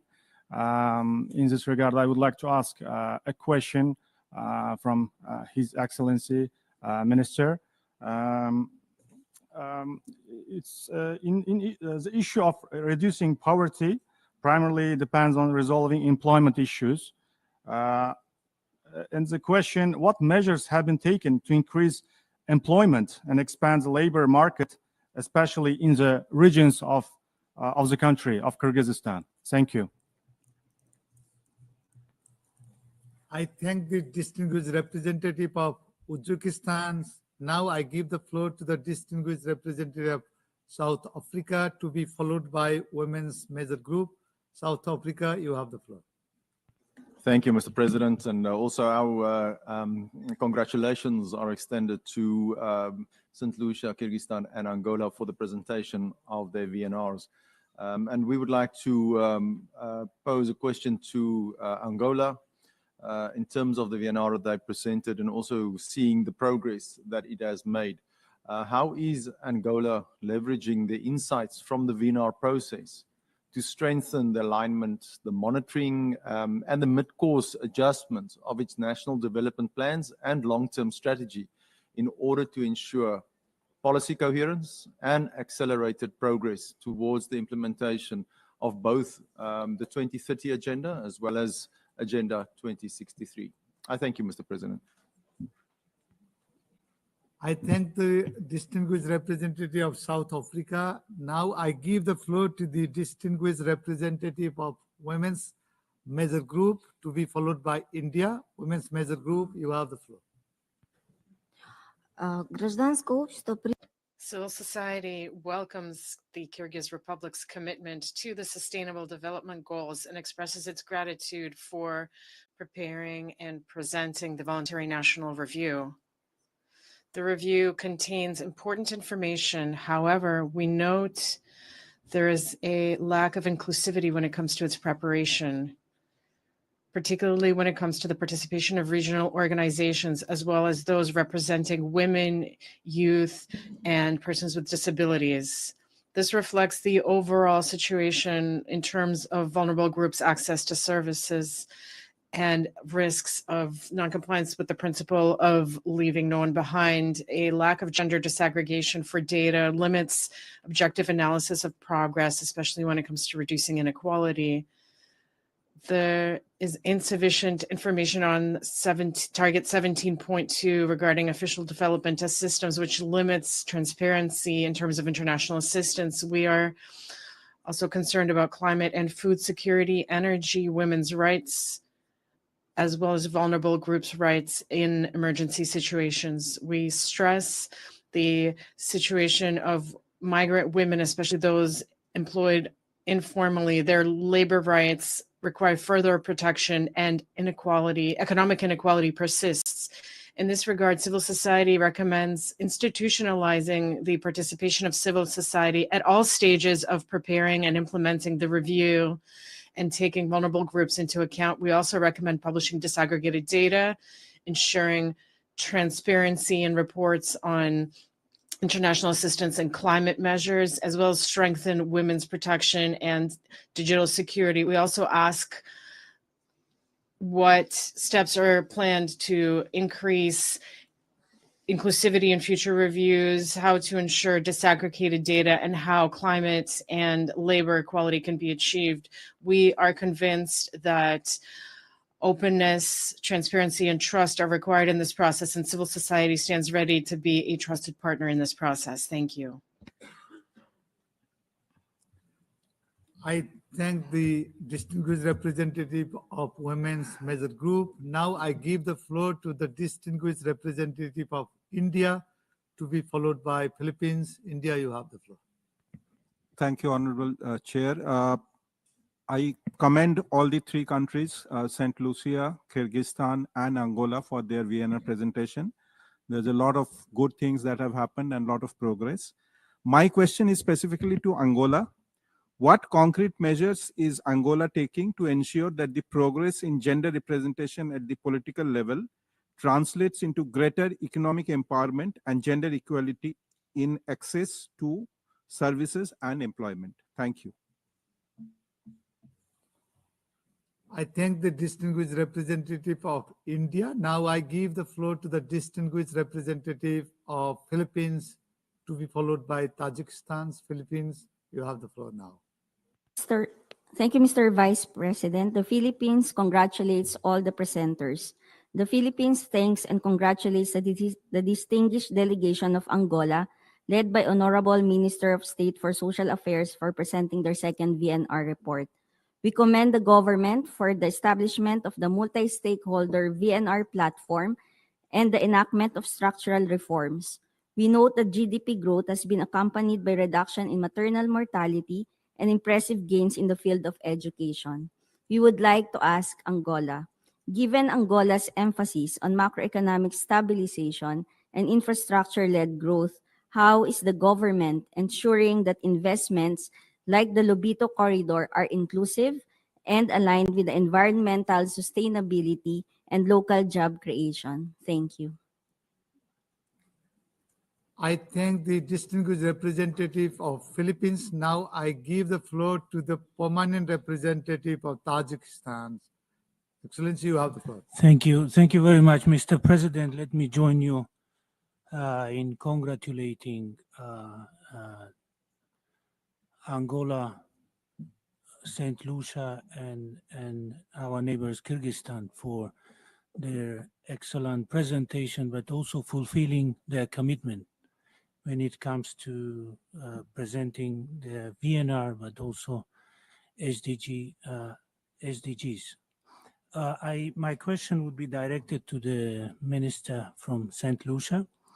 Mr. Minister, as you know, St. Lucia, like many states, is facing serious climate change impact, despite contributing very little to global emissions. St. Lucia is experiencing significant costs and vulnerabilities when it comes to extreme weather, sea level rise, agriculture, water and food security, infrastructure, and etc. To this end, I would appreciate if you could share with us, Mr. Minister, information about what steps have been taken by the government of St. Lucia to assist citizens in adapting to climate change. I thank you, Mr. President. I thank the permanent representative of Tajikistan. Now I give the floor to the distinguished representative of NGO Major Group, to be followed by Bahrain. Thank you. We applaud the St. Lucia National Development Plan's whole of society and people-centered approach toward equitable SDG implementation. To deepen progress, we have 6 recommendations. Join state and non-state international allies to hold high-polluting countries accountable and pay their fair share for climate-related physical, psychological, and cultural loss and harm to ease financial burdens on St. Lucians. 2, finance NGO operations, monitoring systems to be more effective, sustainable, and continually improve community impact. 3, further indigenize and normalize the SDGs as a socially inclusive St. Lucian lifestyle, making explicit connections to public projects, business opportunities, so stakeholders can take ownership of the process from decision-making through implementation. 4, fund climate adaptation supports tailored for vulnerable St. Lucians and those living with disabilities, including parametric and other insurance mechanisms to recover losses. 5, within national education, health, and climate strategies, integrate holistic, trauma-informed, psychosocial resilience training for educators, first responders, caregivers, health workers across schools, mental wellness centers, and resiliency hubs to address growing youth mental health challenges, eco-anxiety, and loss. 6, in the vision plan, incorporate rights of nature frameworks, more indigenous and regenerative paradigms, not just sustainable, in farming, fishing, tourism, and blue ecopreneurship. We, civil society, are here to work with you to build a more resilient, equitable, and regenerative St. Lucia. Thank you. I thank the distinguished representative of NGO Major Group. Now I give the floor to the distinguished representative of Bahrain, to be followed by Botswana. Bahrain, you have the floor.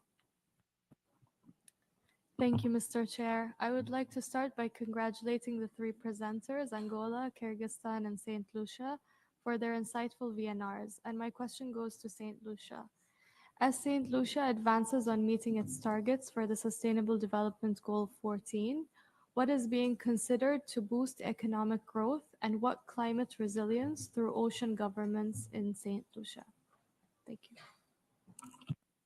I thank the distinguished representative of Bahrain. Now I give the floor to the distinguished representative of Botswana, to be followed by State of Palestine. Botswana, you have the floor now.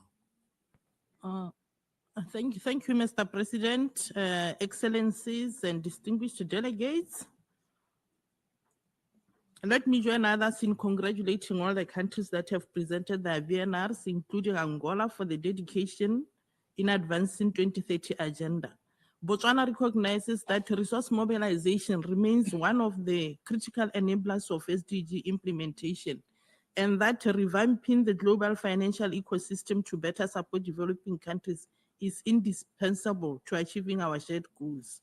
In this context, could Angola share the strategies that it has employed to mobilize both domestic and external resources to finance SDG implementation, and particularly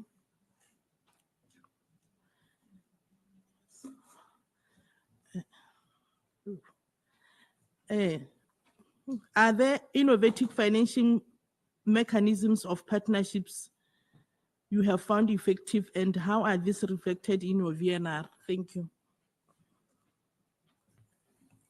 I thank the distinguished representative of Botswana. Now I give the floor to the state of Palestine to be followed by Africa regional mechanisms of the major groups and other stakeholders. State of Palestine, you have the floor now.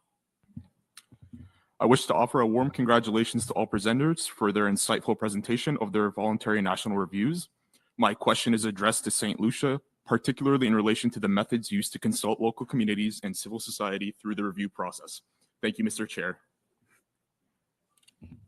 I thank the distinguished representative of the state of Palestine. Now I give the floor to the distinguished representative of Africa regional mechanisms of the major groups and other stakeholders.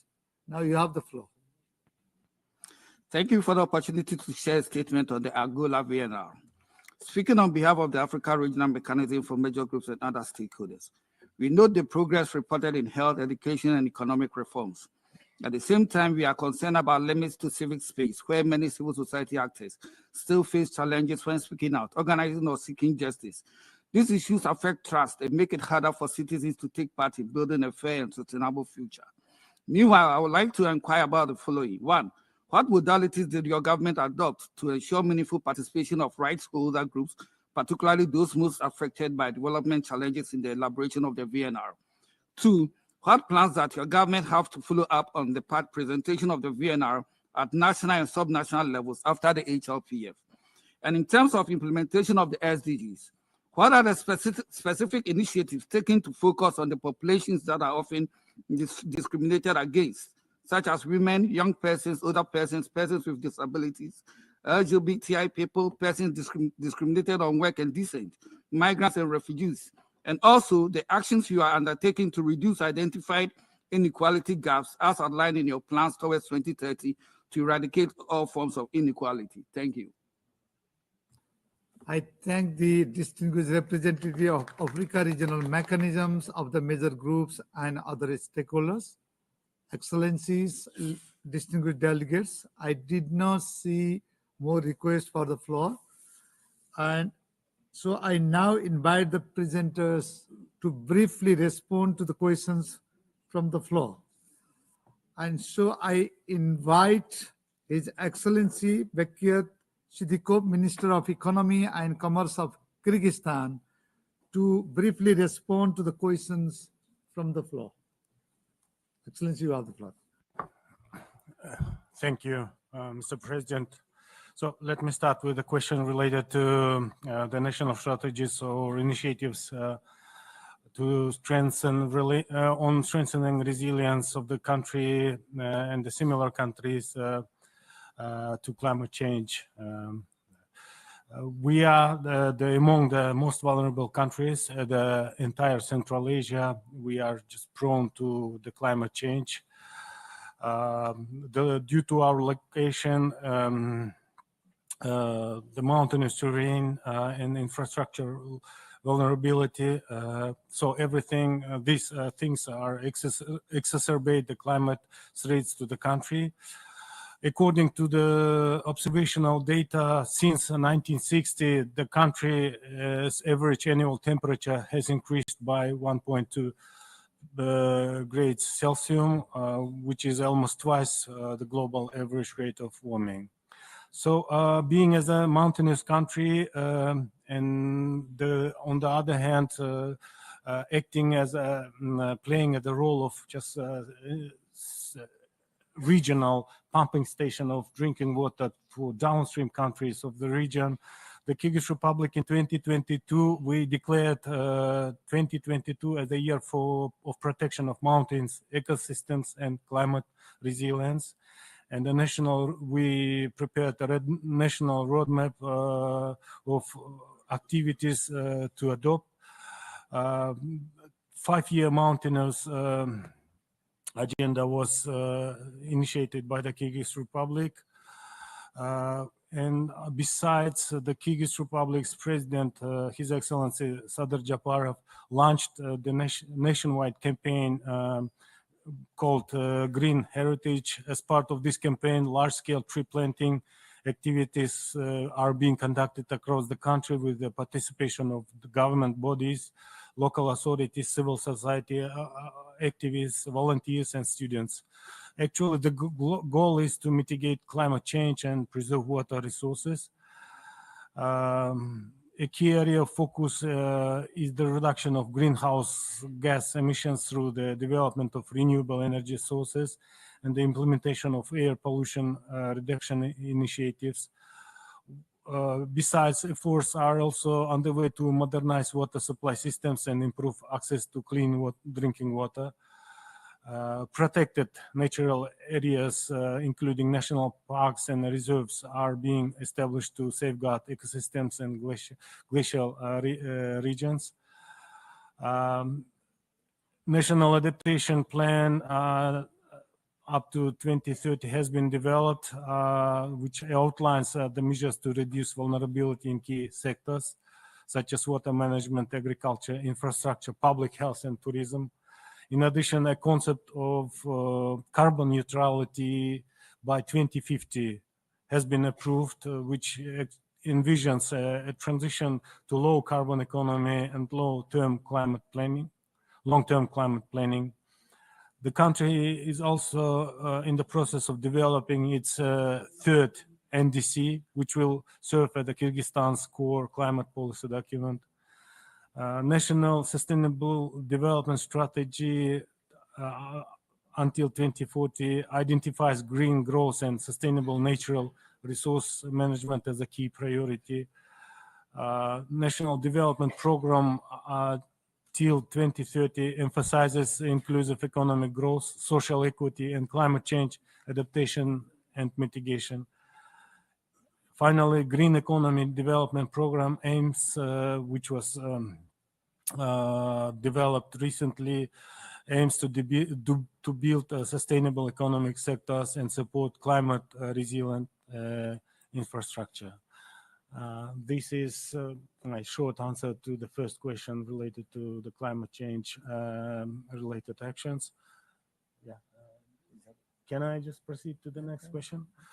The question related to empowering the women's role and activity within the Kyrgyz Republic. We are taking consistent measures to promote gender equality and empower women and girls, both through legislative and institutional framework. The country is actively fulfilling its national and international commitments in this area. Over the past years, the legal framework governing the rights of women and girls has been significantly strengthened. In 2023, state program to support women's leadership until 2030 was approved. National gender equality strategy until 2030 was developed alongside a corresponding national action plan that outlines 5 priority areas, including expanding women's economic opportunities, cultural policy and functional education, protection from gender-based discrimination, and access to fair justice, women's political participation, regulatory policies to ensure gender equality. Recently, a new labor code was adopted, according which nearly 400 professions previously restricted for women has been cancelled. It also provides opportunities and enables women to be involved in more active in economic activity of the country and work for higher paying and technical professions. with regard to the political rights of women, the legislation was updated so that to ensure at least 30% of MP the seats in national parliament will be ensured for women. The same approach is applied to the local electoral bodies. With regard to the financial support, this year the government launched a concessional financing program for women led businesses with the focus on rural areas. So the plan is just to expand the program and increase and motivate the rural women-led businesses within the country. With regard to the question from the delegation of Uzbekistan, allow me to give the floor to my colleague, the expert from the Office of the President of the Kyrgyz Republic, the expert from the SDG department of the Office of the President, Mr. Erlan Bakirov. Thank you. In the Kyrgyz Republic, creating jobs, especially in the regions, is a top priority. The government is taking a wide range of actions to support employment and reduce poverty. One of the key initiatives is a social contract program, which has helped over 35,000 low-income families to start their own small businesses. In addition, people are being employed through public works, vocational trainings, and internship programs for young job seekers. Kyrgyz Republic is also developing digital platforms to help people find jobs more easily, and is working with other countries to support legal and safe labor migration. Another important effort is Food for Work program, which has provided temporary jobs and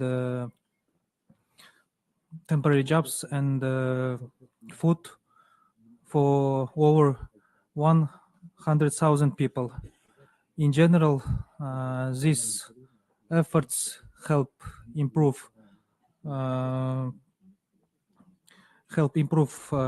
livelihoods, reduce unemployment, and of course help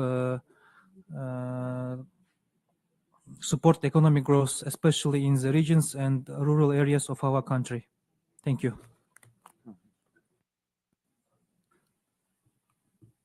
I thank His Excellency, the Minister of Economy and Commerce of Kyrgyzstan and his team for the response. Now I invite His Excellency Sound Edward, Minister of Education, Sustainable Development, Innovation, Science, Technology, and Vocational Training of St. Lucia to respond to the questions raised during the interactions. Thank you. Thank you, Mr. President. Thanks for the questions. Steps by the government of St. Lucia to assist citizens in adapting to climate change. One of the first things the government of St. Lucia has been doing or attempted to do was to embark on a comprehensive public education and sensitization campaign, and this is ongoing. In order for us to treat with the issues of climate change, there must be buy-in from every facet of the society. And so our public education and sensitization campaigns have been taken to schools, churches, and civil society organizations generally.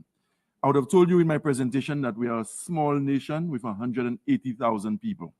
So we have reach, and it is up to the government to impress on the minds of the citizenry, irrespective of age or gender, the importance of climate change and how we can get the population to appreciate the realities of climate change, the causes of climate change, and very importantly, the debilitating impacts that climate change can have on St. Lucia as a small island developing state.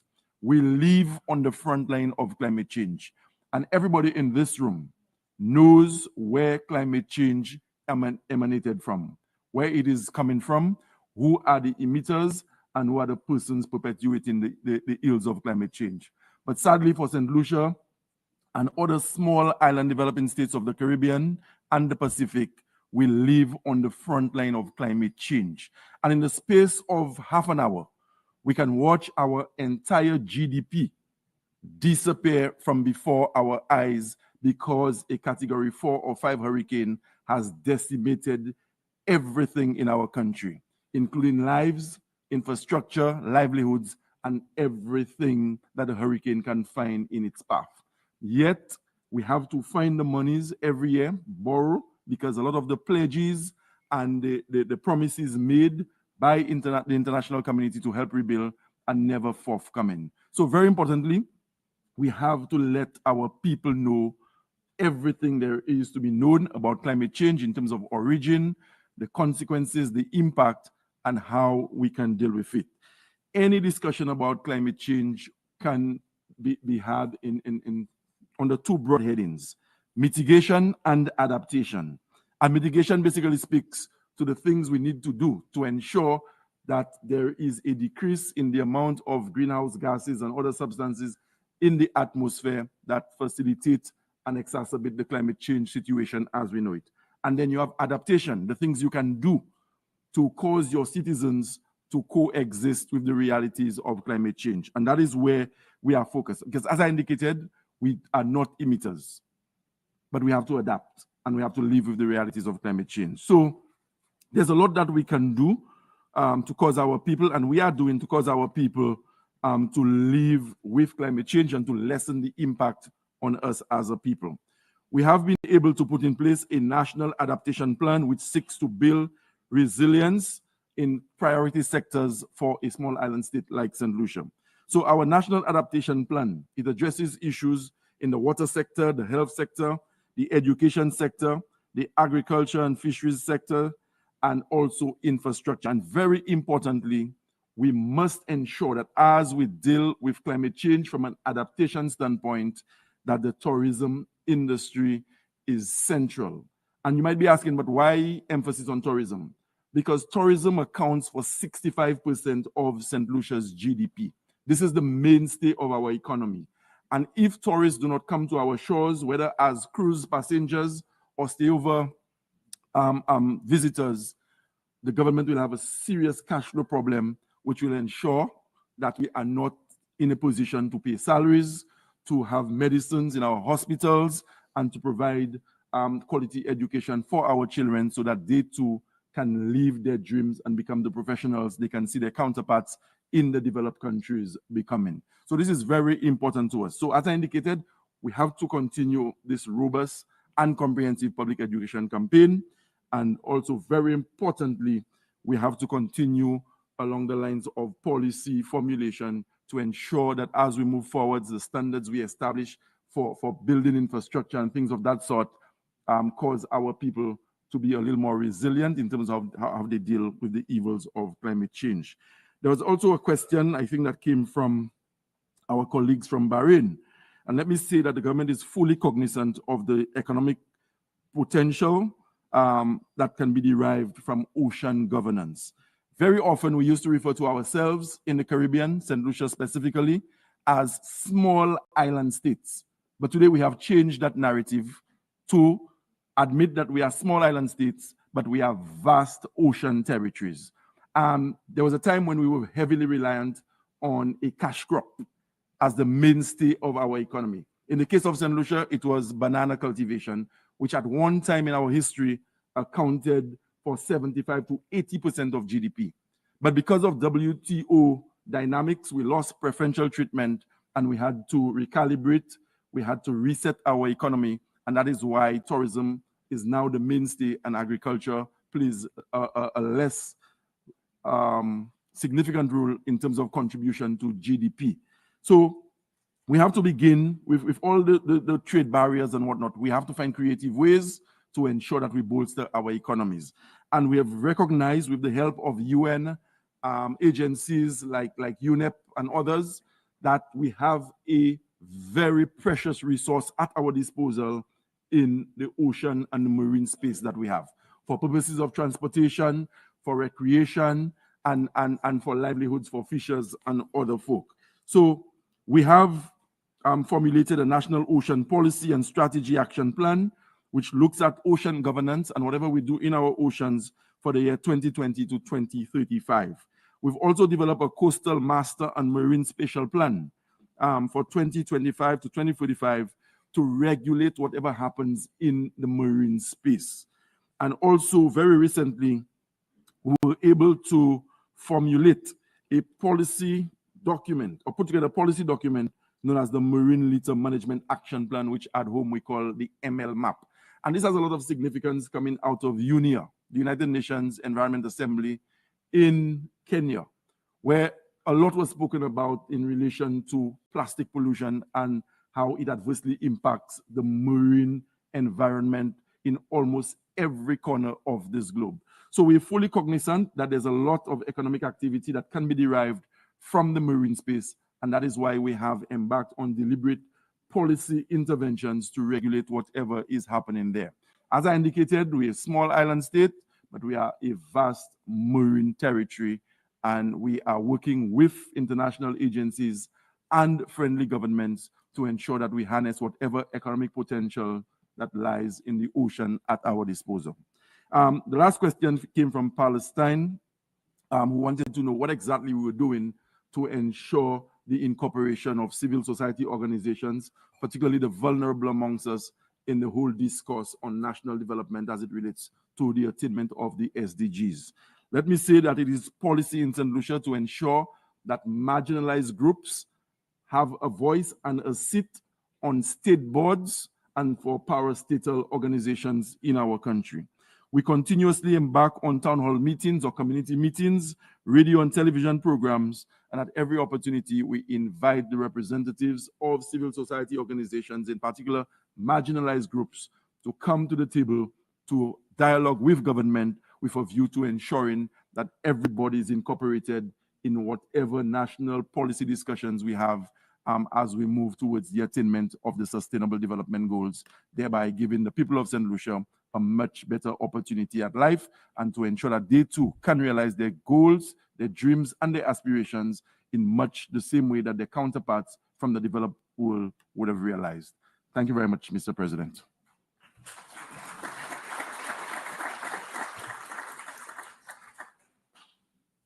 I thank His Excellency, the Minister of Education, Sustainable Development, Innovation, Science, Technology, and Vocational Training of St. Lucia.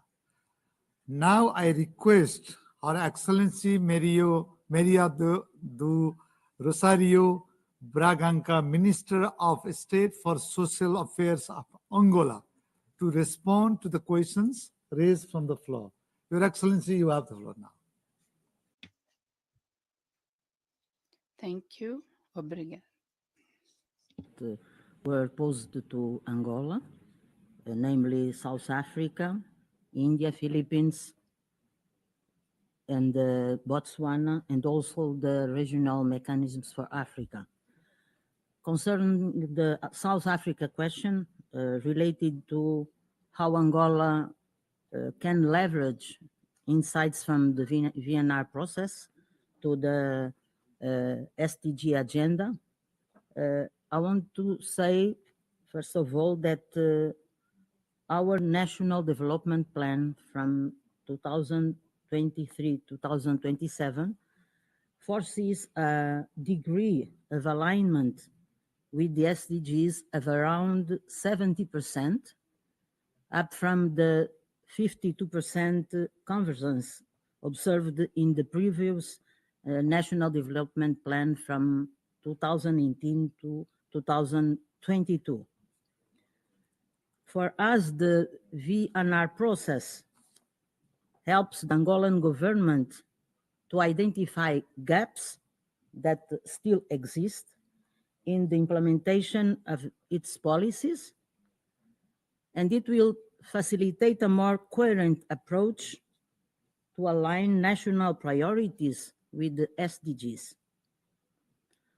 On the other hand, the knowledge gained from this VNR process emphasizes the importance of data and reliable indicators for monitoring progress, which oblige us to invest in improving data collection and analysis capacities, allowing for more effective monitoring of the implementation and results of the SDGs. The regular analysis of progress made through the VNR supports the midterm adjustments that are necessary, especially for the midterm review process of the National Development Plan. And this adaptability is essential to respond to emerging challenges and to ensure that the country remains on track to achieve its goals. So these are the main considerations concerning the question from South Africa. And I will move to the question of from Philippines concerning measures that Angola is taken to ensure that the progresses in the representation of women can lead to improvement in the gender equality in access to services and employment.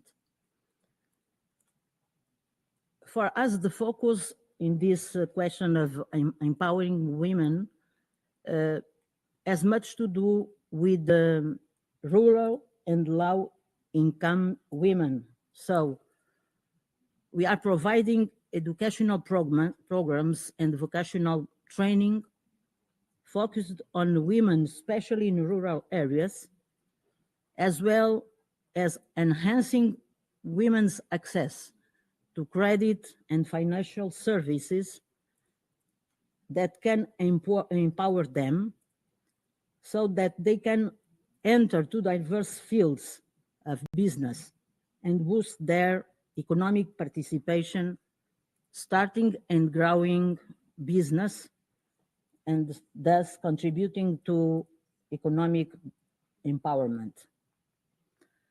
Other important aspect is to improve the access to healthcare and social services that can help women balance work and family responsibilities, so that in this way we can support their participation in the workforce.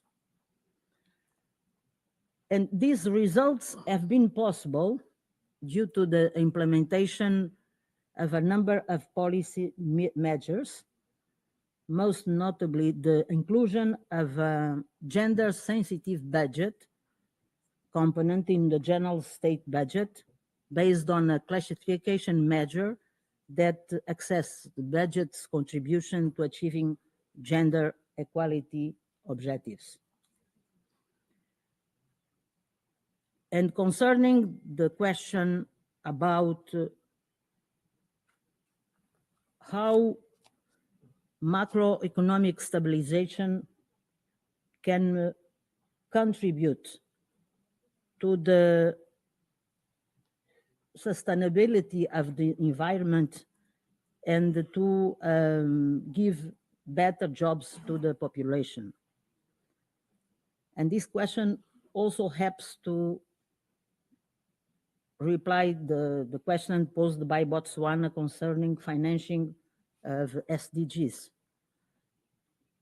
Lobito Corridor is an Angolan government project that aims to involve human resources locally and developing their skills so that we can ensure that the workforce is enabled to participate in and benefit from infrastructure projects so that we can reduce unemployment and strengthen local capacities. In the other hand, the incorporation of ecological practices in infrastructure development includes carrying out environmental impact assessments and adopting technologies that minimize ecological footprints, thus promoting a green transition and consequently environmental stability, sustainability. Harmonious balance between economic growth, environmental management, and social inclusion is thus envisaged in line with the broader strategy of this project, Rodor de Lubito, in financing the SDGs. Now I will switch to Portuguese just to add some more aspects.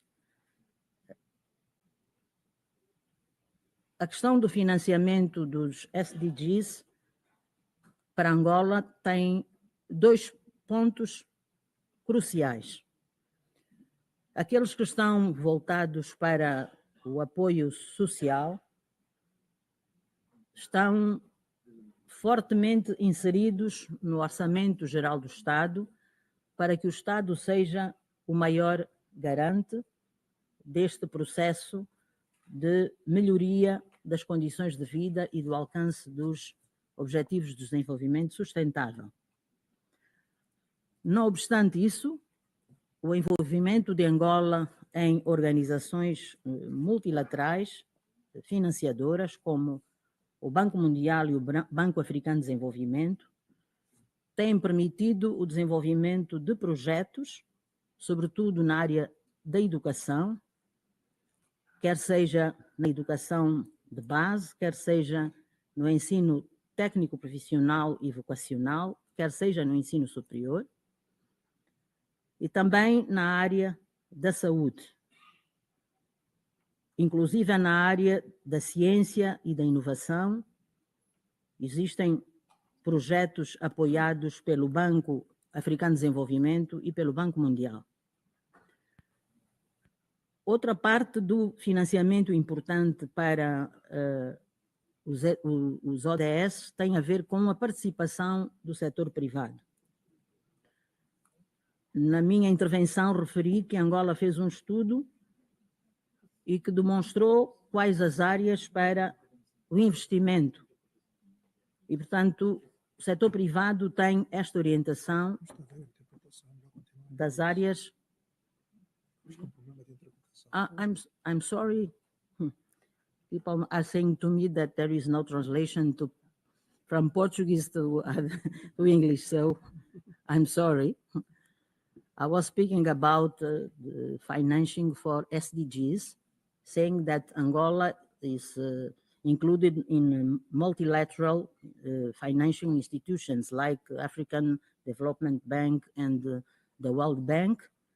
And with this, we have many projects concerning education, basic education, higher education, vocational education, also for science and technology and for health.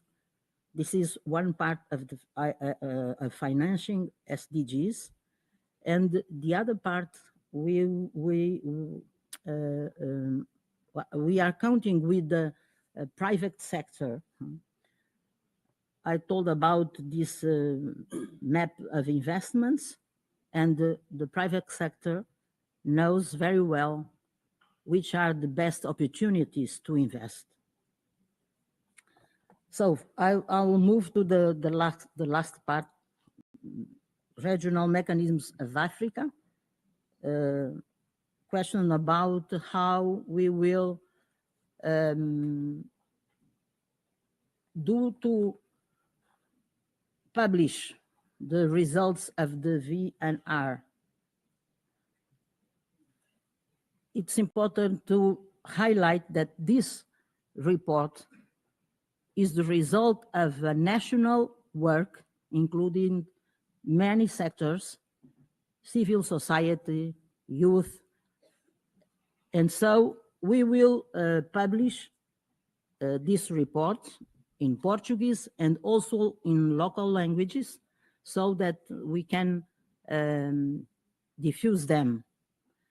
And at the province level, governments, local governments will do the dissemination of the information, We count also on universities so that they can also help us to publish the results of this VNR report, this VNR.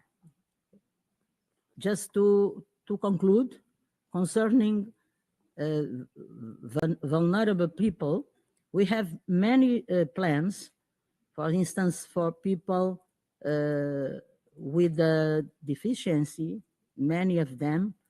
For people with albinism, we have plans specific to give support to them, taking into account that they cannot be behind the other people. So I think it's all that I can reply to the questions, and thank you very much.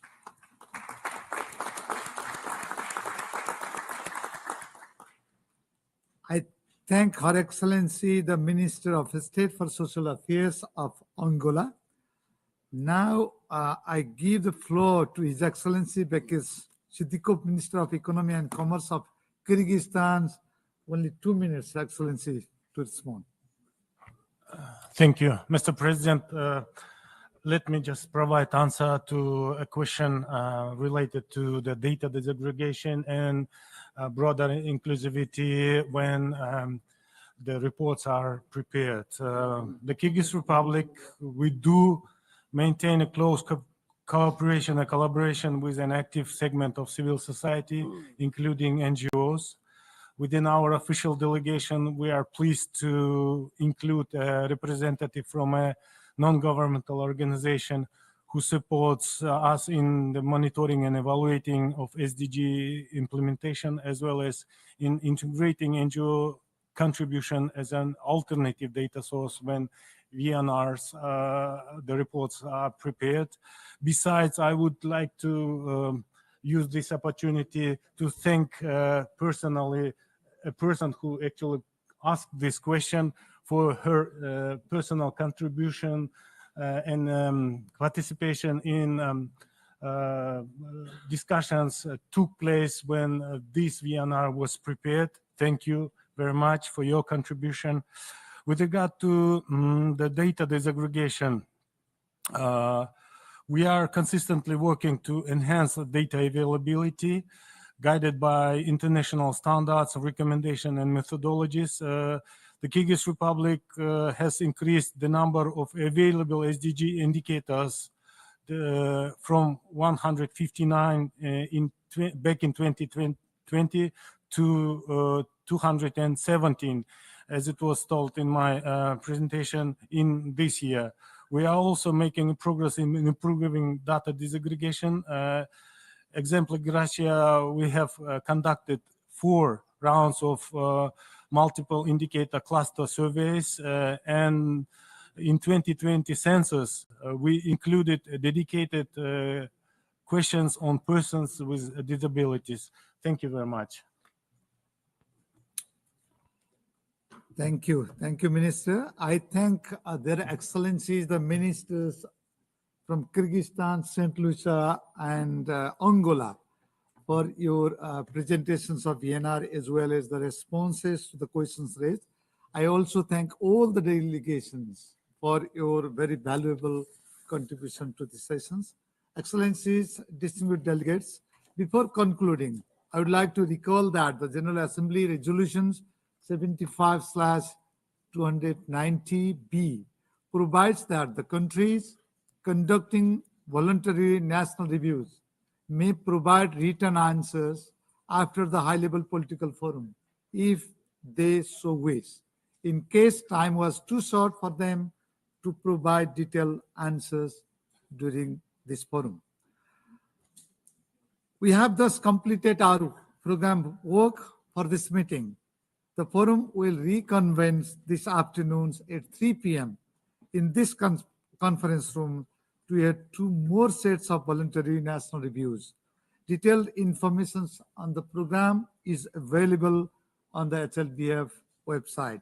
The meeting is adjourned.